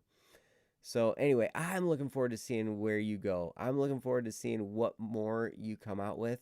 I hope you share it. I hope you continue to stay in contact with us and share what you're doing because I love your style. And I can't wait to see more of it. So anyway, but continue to bring you because you are that magic. You haven't lost it. It's you. And with that, I'm going to turn it back to Ryan. So Ryan? Awesome. So you see on Instagram. I don't know if we can get a link there. That'd be awesome. Um, but yeah. So you also wanted us to talk a little bit about uh, not feeling as smart, I guess. You kind of let some of that go, and now you kind of feel dumb in the presence of others, it seems. Um, you just feel dumber in general, maybe not necessarily exactly in the presence of others, but in just general, maybe you feel dumber. Um, that's an interesting thing. Um, when you overanalyze and you end up getting nothing done because all you're doing is thinking about something and all the possible ways it could go wrong and what's the best way to do it, when the whole time you could have just started and you'd been done by now, right? Mm-hmm. um I get it. There's a advantage to being like, you know what, let's not overthink things, let's just go and figure it out along the way. Improvisation is something you will have to do with through your entire life. All the time you will have to improvise. The faster you can get at improvising solutions, the better. It's not always necessarily about the best way to do something. Sometimes it's about the fastest way you can come up with a solution that'll work good enough. Because you're not going to have to do everything more than once. That's just the way it is. You can't be prepared for everything. You can't know everything. So no matter what, you're going to always have more thinking to do if all you're doing is thinking, right? So I think that your new approach is a good thing. I think overthinking things, right, as we call it, overthinking, can be a totally absolute awesome and great asset. Like my brother, he thinks extremely hard about processes and things like that. Mm-hmm. Actually, a lot of people on BSS do that. I think that one of our greatest skills across the BSS um, company, with all the people, all the owners, is that we have an incredible mind to work with. Jeff, we've got Joe. He's also like just thinks about a ton of stuff and creates great ideas and all that kind of stuff, and really analyzes stuff, trying to find out the best scenario. He's got the mind for that. So does my brother Kyle, and so does Jesse. He's really hard at thinking. Like, we've got so much thinking power. It's incredible. um Jeff, sorry, Steve, he like literally takes apart like what do you call those? Like pedals, guitar pedals, Yeah, and guitar creates effects new pedals. ones. He does. Yeah, and creates new ones. It's so cool. He's so smart. Uh, Anyways, um, it's incredible. But at the same time, we also have this thing where it's like, you guys are going very slow. As a company, we've Mhm. been around for quite a while, Mhm. and many times it feels like we don't have much to show for it. Um, and that's because we have so many brains that are so thoughtful and create incredible ideas and processes and making sure everything lines up, just to find out like, oh, that didn't work out exactly how we thought. Mhm. That half the time or more, we should just be going for it. Mhm. And being all hands on decks, physically active rather than um, mentally active. The point of that being this: don't feel dumb by any means for taking on a new approach to how you go about acting out new things, creating new solutions, or improvising through different things of your life. Here's the thing: the more you improvise through solutions, the more confident you will be in yourself. And the more confidence you have in yourself, the faster and easier it will be to come up with solutions, and just go for it. Um, what's the name of the guy who created Amazon? Jeff Bezos. Thank you. You always remember. I always forget. Jeff Bezos. Jeff Bezos said, and I think this is a brilliant line. Someone was questioning him, like, "Hey, how did you know that this would be what would work?"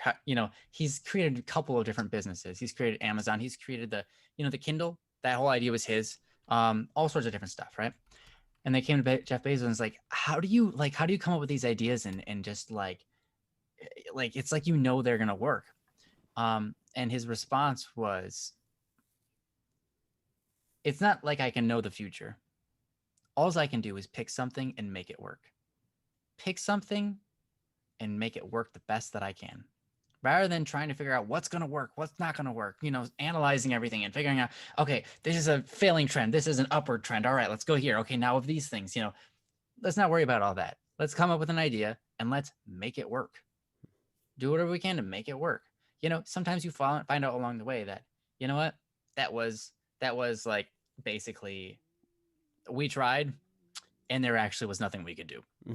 That was a bad idea. That was a bad investment.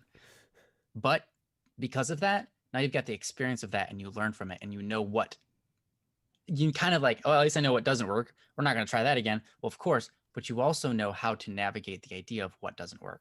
Like you can go like, okay, based on these things, this is why we failed. So now in my prospect, I can pick more wisely the kind of different things that I want to choose to make work. Right. And so no matter what you do, so you can win from it. Right. It's a winning experience. My point is ultimately I think that you making that transition of stopping to overthink things and so on, it might make you feel a little more shallow. Like instead of getting deep into something and figuring it out every possible way and then executing it, you're the guy that goes, you're the front man now. You're the guy that just steps up and starts working on it and you learn as you go. And I can understand how that might make you feel a little bit more shallow, might make you feel a little less in depth, a little less engaged, and perhaps a little less smart because of that. But the truth is, the more you go through it, the more you're learning. It's active learning, right? And that's how you find out that, like, if you look at Jeff Bezos, right? Is he smart? Well, is he successful? Yes, incredibly so. So is he smart? His thing worked. So yeah, clearly his ideas worked. Why? Because he tried them and he made them work. So yeah, he's pretty smart. He's a pretty smart guy to make all that kind of stuff and make it work, right? And of course, he leveraged a lot of people who were smarter than him, perhaps, right? To make those things work. He might not know about the coding side of Amazon.com and how to make those web pages, right? He might not know any of that kind of stuff, but he was smart enough to get the people who did.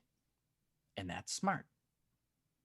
So I understand, like sometimes we just love to dig into something because it makes us feel good, right? I love to dig into my faith. It's so deep. It's deep beyond the ocean. It's impossible to learn everything there is about my faith. It just runs so deep. And the more I learn, the more I'm finding out I can have more areas to explore. It's a beautiful thing. And there's that feeling that wells up inside of you of just exploring something super deep, even if it's a game you're playing and you just go deeper and deeper and deeper and you're learning all these aspects about it. And it makes your mind just wonder and wonder like, oh, what if I did this? What if I did that? Oh, wait, hold on. You're just blah, blah, blah, right? You're just coming up with all sorts of different information. You're going deeper and deeper. Love that feeling. I absolutely love that feeling. And so I can understand desiring that feeling and feeling like I'm lacking that, right? And so I think there's some leeway there, right? There's a sense of balance. You shouldn't just go gung-ho into everything without the idea of, okay, how can I learn from this experience? How can I do this the right way the first time? How can I make this experience work? And I think that's why it's great to have other people accompany you, because then you can get someone who is an overthinker and get their aid and be like, hey, I just did this. I failed. You want to give me some pointers? And they'll be like, yeah. And they'll think of some stuff and then you'll try something new. And then you'll try that new thing and it will work. And it's like, sweet, good. And that's because you had the power of someone who is an overthinker. And you can be that yourself. That's why we have PDCA, plan, do, check, and adjust. You plan, but don't spend too much time planning because you got that next step, do. If all you do is plan, and you never do, you can't even complete the loop. You can't even do anything because you just don't do. So plan, then do. You check what you just did, and then you adjust. And then you make a new plan. And then you do it. And you check it, and you adjust it, and you make a new plan. And you keep on repeating that process. And that's how you create the best working stuff that you have in all of the world. That's how you create an efficient method to do anything. So just because you don't dig in as deep from the start doesn't mean you can't dig in while you're doing it, because you can totally dig in while you're doing it. It's just keeping that mind for doing that. And then you'll be exceedingly more smart than if all you ever did was plan and never do. Because it's smart to actually do things. It's a smart move. So, anyways, Yes. I hope that makes sense, and I hope that alleviates some of that feeling that you had. Let me know in the comment section, or not in the comment section, but in the chat. Anyways, I'm gonna get over to Joe, and I'm sorry for speaking so long. I hope. Yeah, you're sounding like a YouTuber. Yeah, link I in the know. comment section. There's a link in the description. Ring the thumbs up. Ring the thumbs. Smash that comment section. Smash that bell. Smash the comment section. Ring the thumb and lick the bell. Nice. Oh wow. So you know what? I didn't have a whole lot more than that. I just wanted to reiterate what Ryan said. Action. Take action. Sometimes just get stuff out. Just for the sake of getting it out. You know, we spend so much time in thought, like Ryan was saying, you know, like sometimes it's just time to be like, all right, we're just going to do some stuff. You know, and now we have a whole bunch of products from the Kickstarter campaign we ran that we were like, hey, we did it. We did something. And now it's like, hey, let's do some more. Let's find some other stuff to make. Yeah, let's do that. Hey, all right, cool. We'll ride on this and move on to the next step and then take some more action. You know, it kind of gets fun then, you know? So I'm telling you, it becomes magical when you're doing it. When you're thinking about it, you can lose it. You can drive yourself crazy if you go too long. You could pour out all of your emotion up front and never even experience it and get drowned out or drained. Emotionally Absolutely. drained before you even start. Absolutely. But when you're taking action, it's exhilarating and it's fun. So I really appreciate the topic. I appreciate your art. I appreciate your efforts. And I hope everything I hope that you continue. And I can't wait to see it. Do you have a link to your Instagram that you can post in the chat? I think I saw you said your name was Midnight Swilk. Midnight.swilk. Okay, on Instagram. All right. Okay. Cool. So, yeah, go check out midnight.swilk on Instagram. And also go to bss.studio and go to Swilk's theme down on the bottom. There's a theme button down there. Yep. And you can click it and you can see Swilk's theme. And it's the best one. It is. It's my favorite. It's the one I use. Oh, and also the dark theme is really nice. It's based off of Swilk's theme. Yep. But it's got it's got the black Static and Swerve logo that Swilk designed. It's really awesome. So anyway, let's move on. Sparrow, I see you're still here. You just posted in the comment section, or in the chat. Hey, good. So, and hey, Steven, shout out to Steven. Steven designed my Minecraft house in the BSS Minecraft server. Whoa. Steven's awesome. That blew me away. Like I had no idea how amazing that was going to be. Oh, it was so cool. So those of you who want to go check out my dirt hut over in, I just saw your pictures. I haven't been on the server. I just saw the picture you sent me. But looks amazing. So I'm sorry, Ryan, I interrupted you. What? Yeah. No, I was going to interrupt you. Swilk, I just went to your Instagram. Your art is so freaking cute. I'm going to die. That's awesome. Okay. Just keep on doing what you're doing. Yeah, I don't want to fawn over you over chat, but seriously, cute. I love it. All right. Good stuff. I'm going to press follow too. Yeah. Am I logged in? Yeah. Okay. I'm following you. Cool. All right. I'm following you as well. I'm following you. All right. Sparrow, you're next. We got your topic up. So we're going to do this one. For family, I'm online. from Sparrow. And here's the link in the description. Yeah. Oh, Princess. Who's first?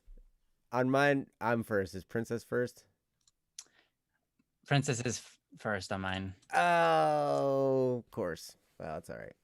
Sorry, buddy. That's okay. Everybody's going to click mine anyway. Okay. Just kidding. Anyway, Princess, I love you. Oh, you're funny. And yeah, go ahead and read. What is this? For family, I'm online from Sparrow. Hi, everyone reading this. I have not posted on BSS in a while because, school. Which brings me to the topic of this topic. Anyway, so I have to do online school because my parents have issues with their immune systems, and basically everyone else goes to school twice a week for the school year. I have to do school 5 days a week, only at home.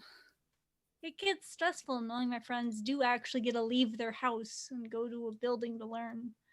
Just feeling a little left out. That's all. Just got my Kickstarter stuff yesterday, and it's amazing. I'm thinking of up a new story for BSS, and I think you're gonna like it. Sparrow is gone. Well, Sparrow is gone twice, but you're still here, so I'm appreciating you. But yeah, I understand. Actually, my both my sons, I think they will be starting going to the school building next week. But they just kind of got the okay to do that. But they're at private school, so everything's like way more socially distant and stuff, right? So it's pretty wild. But for this first month of school, they've been at home, and my oldest son has been really, really having some trouble, just because he can't see his friends.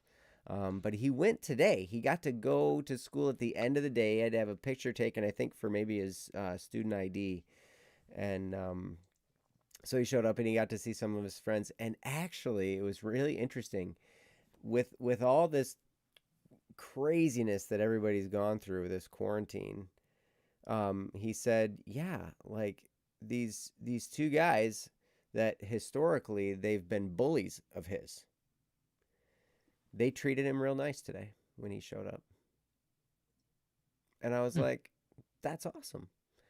That was really cool. So, it definitely has a way of changing people, but this definitely is a tough time. It's an interesting time. Me being an introvert, I like it because I like to be away from other people.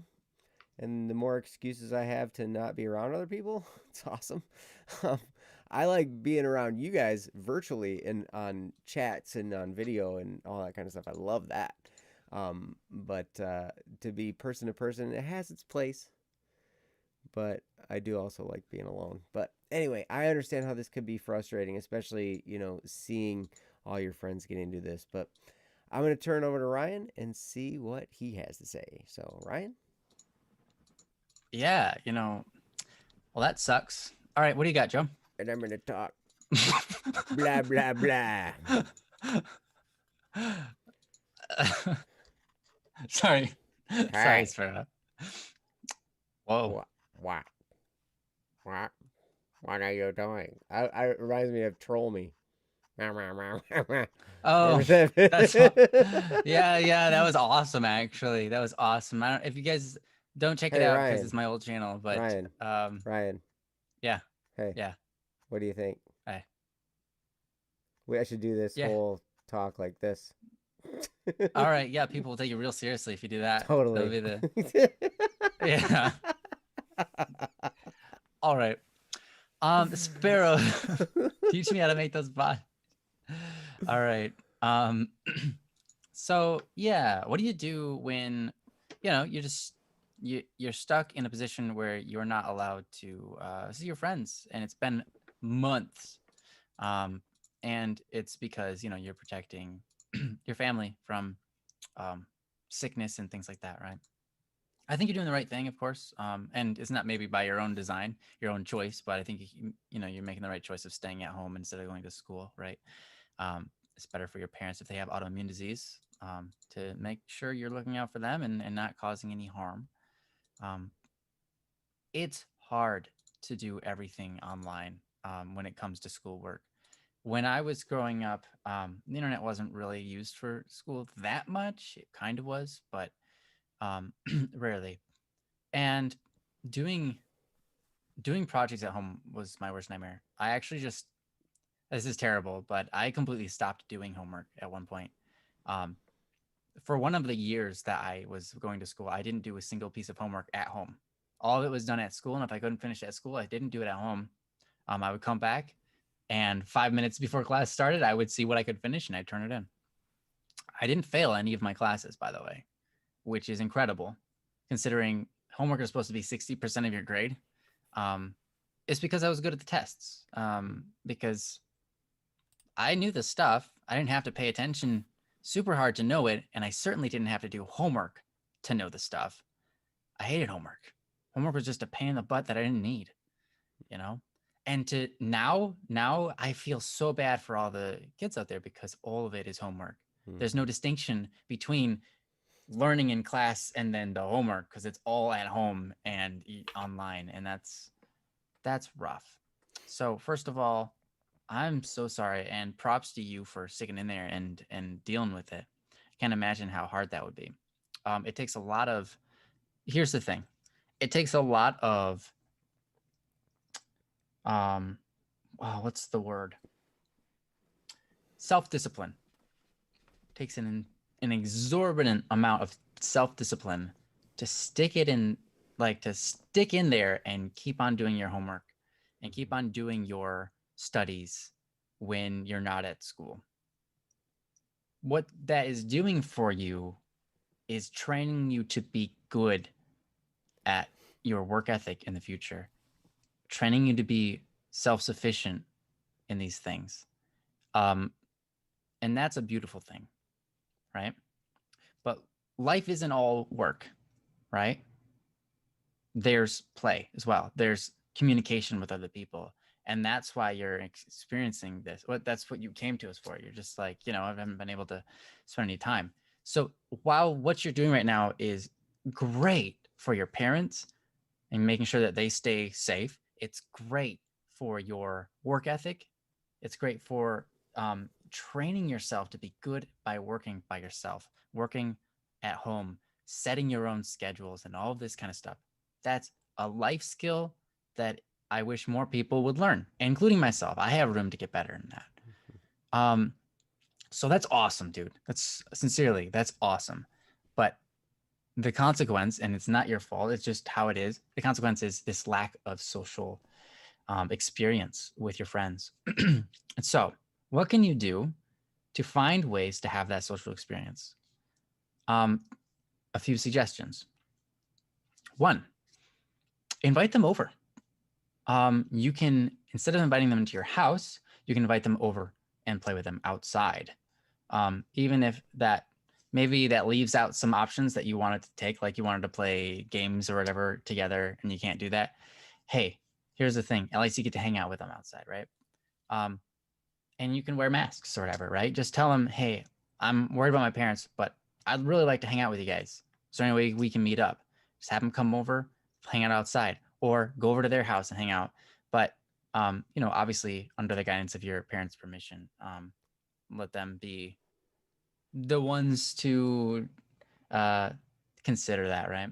Because they're the ones that are vulnerable to the illnesses that are out there, right? So that's my number one first idea. Call them up and just say, hey, can we hang out? 2, call them up and just talk to them on the phone at least. Here's the thing. You can talk to them with, or whatever, on Discord or whatever it is. You can type to them, but I would suggest having conversation out loud. And I can understand that can be kind of weird with your parents around. I get it. But at least try, because it makes it more of an experience that you're sharing with them, and that kind of satiates some of that desire to be with people, is actually just speaking to them out loud. On Black Static and Swerve, we do once a week, we get together to have a meeting. The whole point of starting that many years ago was Jesse's request, kind of. Mhm. That he was like, hey, like I just feel so distant from you guys because the only like we never talk, and so like yeah, let's meet up once a week. And at first I think it was just voice, but then we figured out, hey, let's do like face to face Mhm. so we can see each other and at least experience each other's facial expressions and laughter in the physical form and all that kind of stuff. And that was great. um it was because of that I think there was a lot more bonding. Right now, of course, it's a whole different experience to be in a room with somebody and just share that time together. Mhm. I get it, it's a whole nother level, but at least it's something to be able to have face time, right? It's something that can reconnect you guys, and I think that's important. um and if I can't imagine any reason you couldn't do that other than your friends not being willing to do that with you. um and so if your friends aren't willing to go that far, just the voice chat, talk out loud, call them on the phone. If you call them on the phone, right, they're not just going to be like, oh, I don't want to do that. They'll step outside and talk, right? They'll go somewhere. They'll go in their room and lock their door, or whatever, if they're afraid of other people listening to them. I was that way when I was a kid. I didn't want people listening to me on the phone. I had nothing bad to say. I just wasn't comfortable, right? And that's where a lot of people are. So that's okay, but just call them on the phone and see what you can get out of them. See what you can do to find ways to, with them, and I guess with your parents, find ways you can connect with these friends. Hopefully, in the physical, real, person to person way, because that's so much more fun. I get it. I get it. But anyways, I'm gonna get over to Joe. Hopefully, he's got some good ideas, and we'll see where that takes us. But go for it, Joe. Yeah, thanks, Ryan. And thank you, Sparrow, for the topic. Is definitely a good Mm-hmm. one. And I tell you, there's there's two types of people in the world: those who think there are two types of people in the world, and those who don't. Wow. um, no, really. Well, there are people who are more introverted, and there are people more extroverted, right? For people who are introverts, we like being around people, but it tires us to be around other people. And so there comes a point where we're just tired out being around other people, and we recharge by ourselves. An extrovert is the opposite. Like, they don't mind being by themselves to a certain degree, but after a while they need to recharge their batteries as well, and they recharge by being around other people, right? So it's very interesting. I'm an introvert. So being around other people, being around a crowd, it's all right for a little while, but then I got to, get out of there. So we used to go to these big major like leadership conventions and stuff like that. And like we would spend half the time out in the hallway, just talking. Those were my favorite times, dude. I That know, was I know. It was so great. awesome. Yep. We had such great conversations. Mhm. Anyways. Yep. But anyway, yeah. So, but that was because like we're crammed in there in that big huge arena, right? And then it's just like I need to get out of here. I need a break. I need to go like be in the hallway where there's nobody, and me and Ryan, we're gonna just talk, or me and Kyle. And it's Mm-hmm. weird now because we have all these meetings online, like Ryan was talking about. We're on Zoom like every week, multiple times a week sometimes. Mm-hmm. But Sunday night I got to see Ryan's brother Kyle because he brought me all the product. Because Yeah. now, anytime any of you guys buy something from Black Static and Swerve, I'm gonna be the one shipping it to you. Just so you know, I'm the new shipping department. That's right. It's got Joe all over it It's now. got Joe all over it. It's even gonna have my name on the sticker. It's weird. Ooh. I know this is great responsibility. Um, but at any rate, but I got to see him in person, and it was so weird. Yeah. Like, I'm like, dude, and you can't, and we had to wear masks and stuff, because like I've got immune system compromised people in my family too, so I have to be extra careful. And so we took our masks off when we were outside, and just talking and whatever. But there's no handshaking. There's none of that, right? It's like it was just kind of weird. But um, so here, all right. So all that aside, when you're going through something like this, sometimes you need to just relax. Now, how do you do that?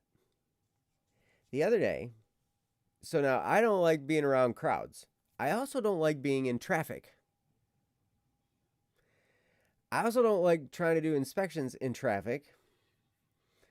And I also don't like trying to do inspections in traffic while talking on the phone. Like, that's really hard. Sorry. It's all right. It wasn't I- just you. yeah. Ryan called me. It was rush hour. Like, Yeah. I could tell with our conversation, I was like, that was weird. He didn't have very many inspections or something. oh, it was just traffic. It was just traffic. It was hard. I had a few inspections while I was talking to you, but yeah, it was Yeah. mostly just traffic.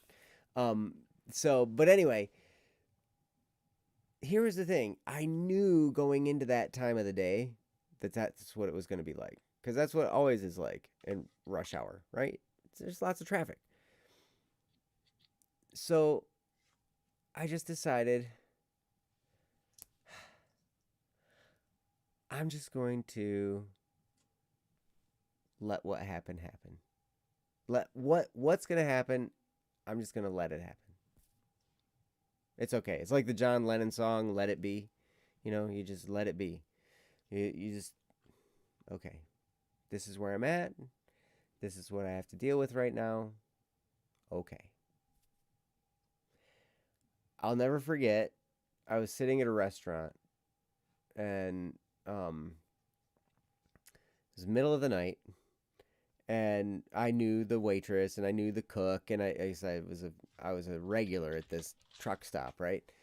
And so I'm sitting there, and I look over at the cook, and it was a gal, and she's awesome. She was great.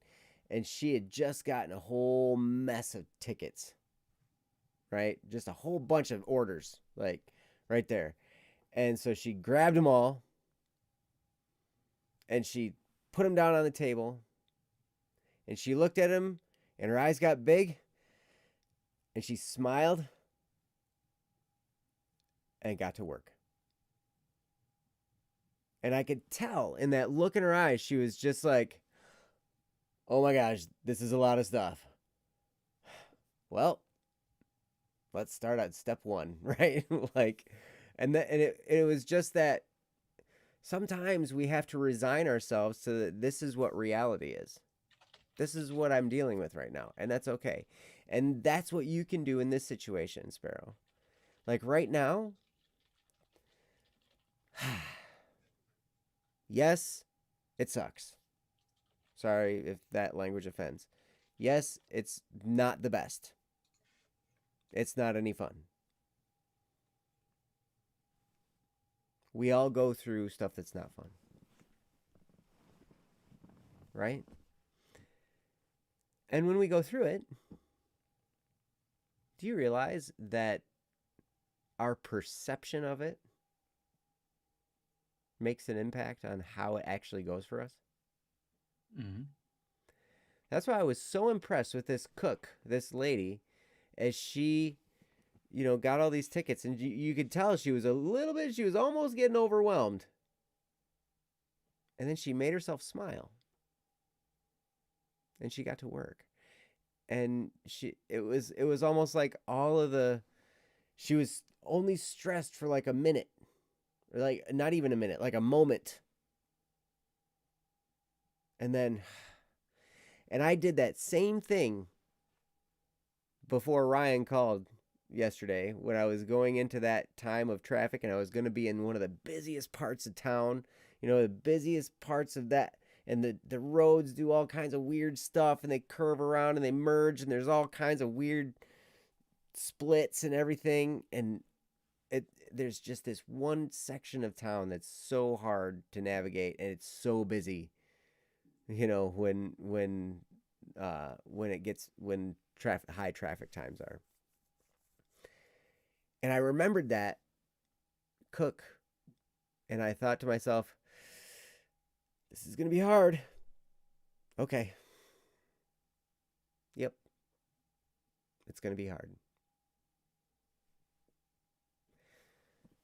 And then you're just like, well, okay, so it's going to be hard. So now what? I guess I'm going to just do my best. And we will all get hit with lots of different, challenges throughout our lives. This is one of them right now that you're going through. And somebody said, I don't remember who said this quote, but our thinking can make a heaven out of hell or a hell out of heaven. We can have everything going for us and be unthankful and miserable. Or I would encourage you sometime, if you visit like kids that have terminal illnesses or that have ongoing chronic illnesses, you will find them to be some of the happiest and most full of joy and peace kids. Because they've gone through lots of struggles. And so they've realized, hey, all I have is what I think about. All I have is my attitude. I get to choose my attitude. So it's so crazy because you see this discrepancy, these people who go through all these hard times and they end up with this great attitude, right? It's so weird. And then you get all these people that, they get everything they want. They have everything handed to them. And you know what they are? Miserable. And they're spoiled. It's amazing. And so really, our thinking makes it so. So right now, as you're going through this situation, you can think about how hard it is, because it is hard. But rather than dwelling on how hard it is, think, yes, this is hard. Okay, let's get to work. Let's do our stuff. Let's get through this. Because another thing, I think, oh boy, some general said, if you're going through hell, don't stop.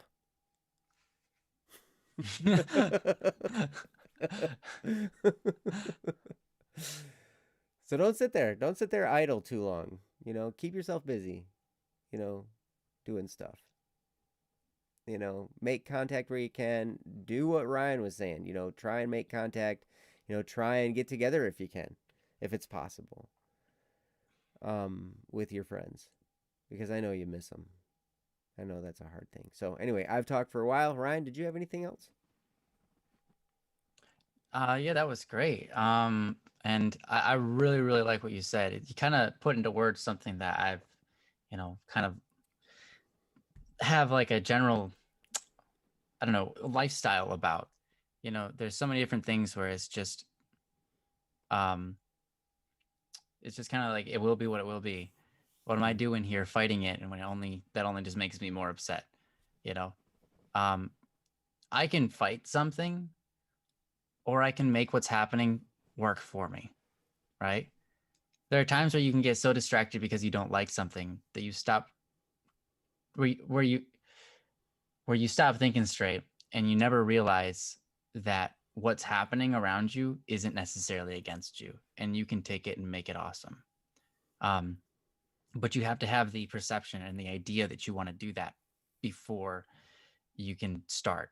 So a lot of times, if something's upsetting you or something is going a certain way or you don't like it, I think it's important to take a step back, remove your emotions from the scenario and say, okay, rather than fight this and waste my time, what can I do to make this worth my time? What can I do to make this an awesome experience? Something that works for me, instead of just me working against myself while I'm forced to do it anyways. I remember as a kid, there was all these things that I had to do and I didn't like doing them. And kind of one of my ways of getting through all of that was just learning to just go, you know what? I'm just going to let it happen. Just like Joe said, I'm just going to let it happen. I'm going to be the one that causes it to happen because I'm the one that has to do it. Mm-hmm. But I'm just going to let it happen. I'm just going to let it be.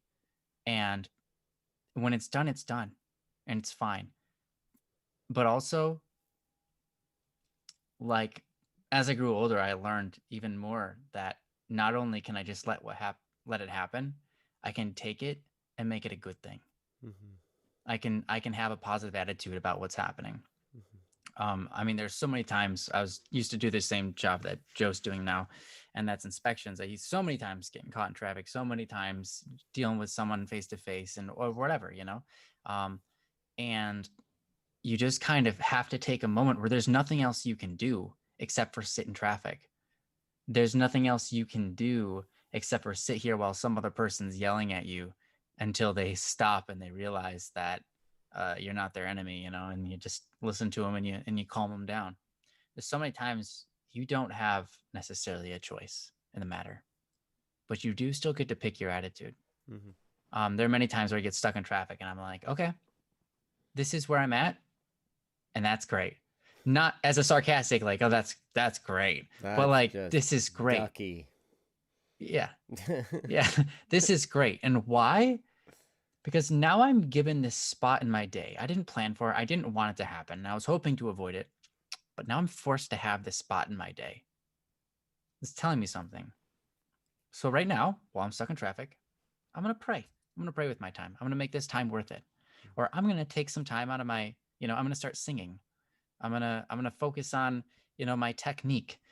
I'm going to pop on something I wouldn't necessarily otherwise be able to listen to. So I'm going to pop in a talk or a certain song or whatever, right? I'm going to take this opportunity where I'm forced to be in silence to make silence work well for me.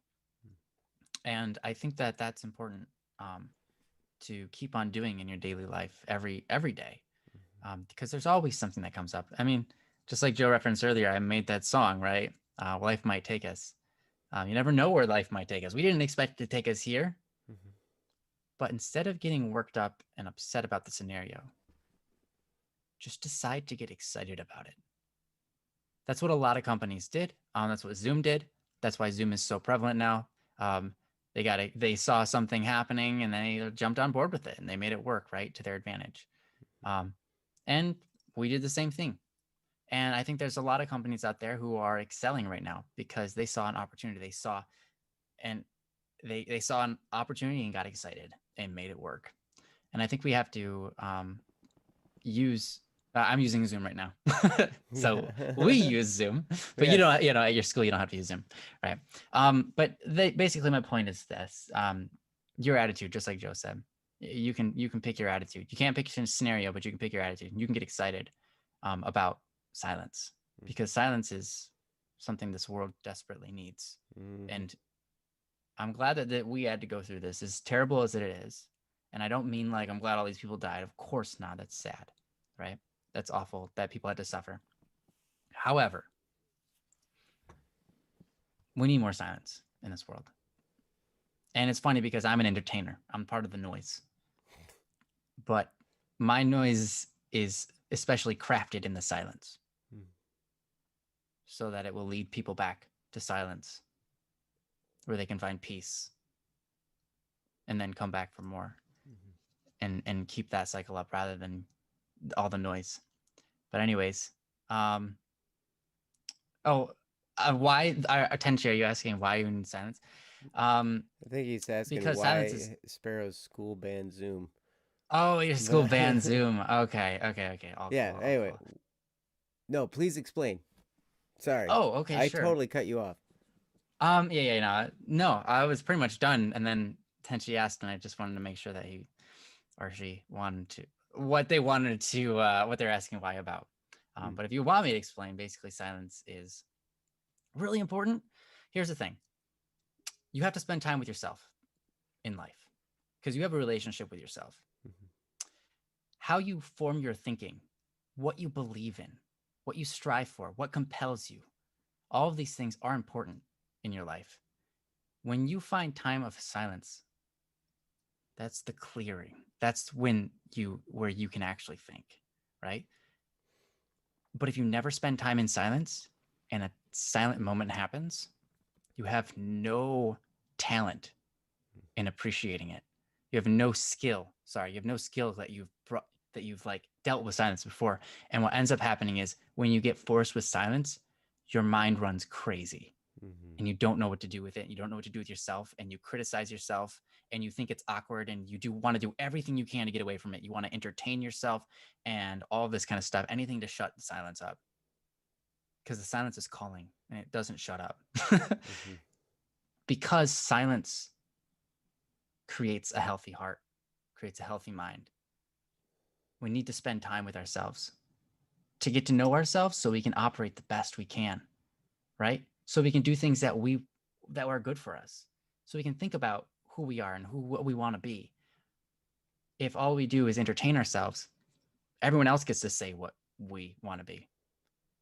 And if all we ever do is entertain ourselves and fill ourselves with, and maybe it's not entertainment, maybe it's school also. Like, hey, we come from school, they're talking at us all day there. Then I come home and I watch entertainment where it's just talking at me and filling me with ideas again. Then I go to bed and I wake up and it all happens again. All right. There's a big problem there because you don't end up spending any time figuring out what you want.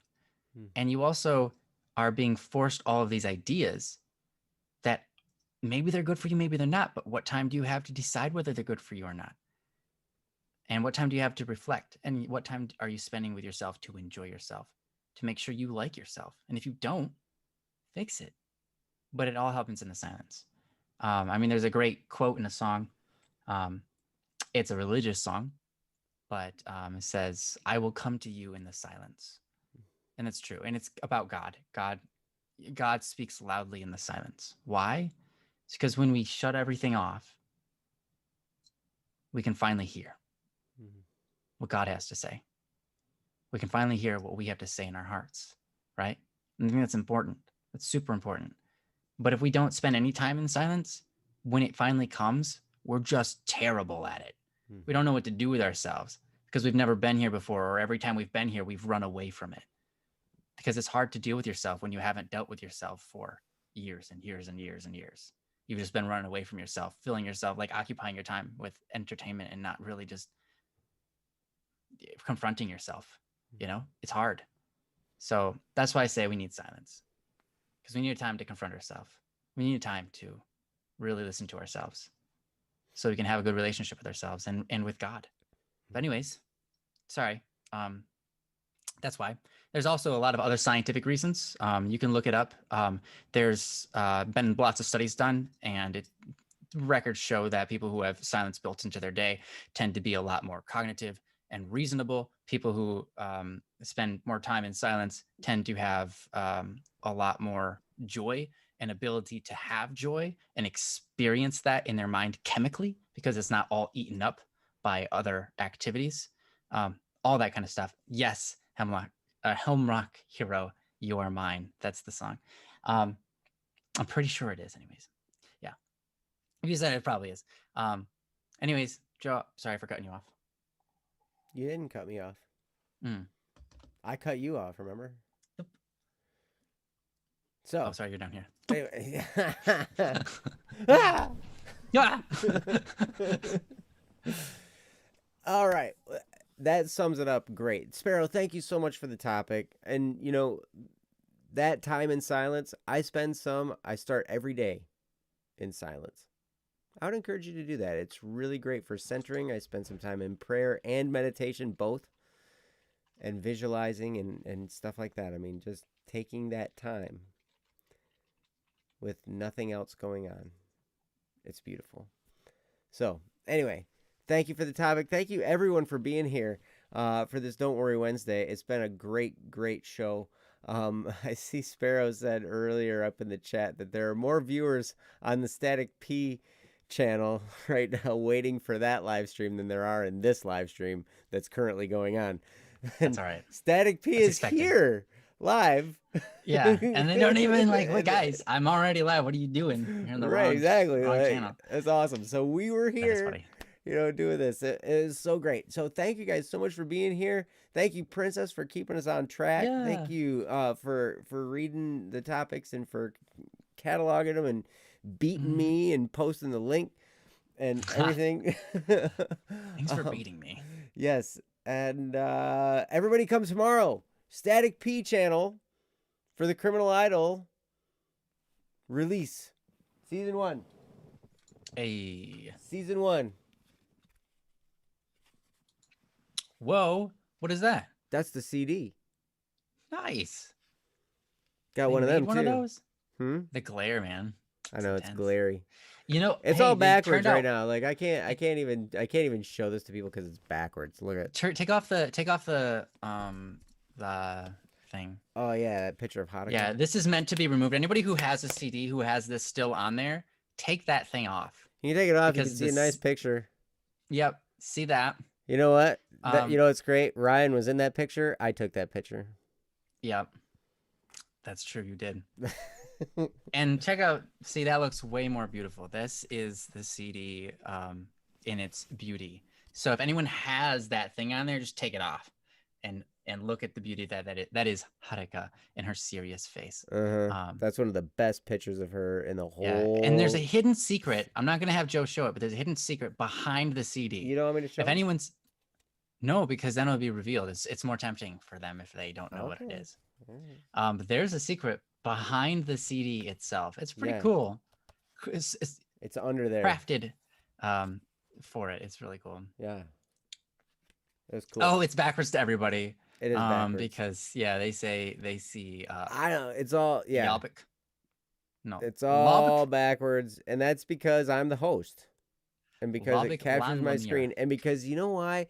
Because I can't look at a And then- screen of myself and not have it be a mirror image. Have you ever it's weird, looked isn't at a video of yourself and it not be the mirror image and everything's it's like super opposite, weird. and you're like you're doing all this weird stuff. You're to leaning try to and, the like, one side and you're like, oh, I you're gotta like, fix myself. No, "Ah." okay, that didn't help. Yep, it's weird. It's one You of the just most get more off center. Yeah. So, anyway, thank you guys again for being here. We will see you tomorrow at 8:30 Eastern on the Static P channel for the Criminal Idol release, and then come back here Friday. We are launching Free for All Friday this Friday, where we That's will right. be continuing the CD release party. We're going to go more in depth. We're going to have more fun. I don't know. We're going to do something. It's free for all. Yeah. Free for all Friday. And it's going to be mainly in celebration for this event. This has been coming for a long time. Yeah. I mean, the Kickstarter ended a year ago. Don't bring that up. It ended a year ago. It That's ended what a year Yeah. ago. And you know what? Yeah. We started planning it in like February or March. Before that. So like a year and 6 months ago was when we started planning this. Yeah. And now here it is. This is like the culmination of all of it. So this is a big moment. This is a big week for all of us, and it's exciting times. So we want to share in that excitement with you guys. We're so glad you're with us, and we'll see you tomorrow, and then Friday, and then next week, and it's gonna be awesome. So we'll see you guys next time. Till then, All right. See you guys later. Bye bye. take care. Love you. Bye bye. Oh, I gotta hit you, the it's button. you, it's not Jesse. Yeah. That's right. I was like, I was he's like, waiting for Jesse, isn't he? Okay, all right, now, bye bye.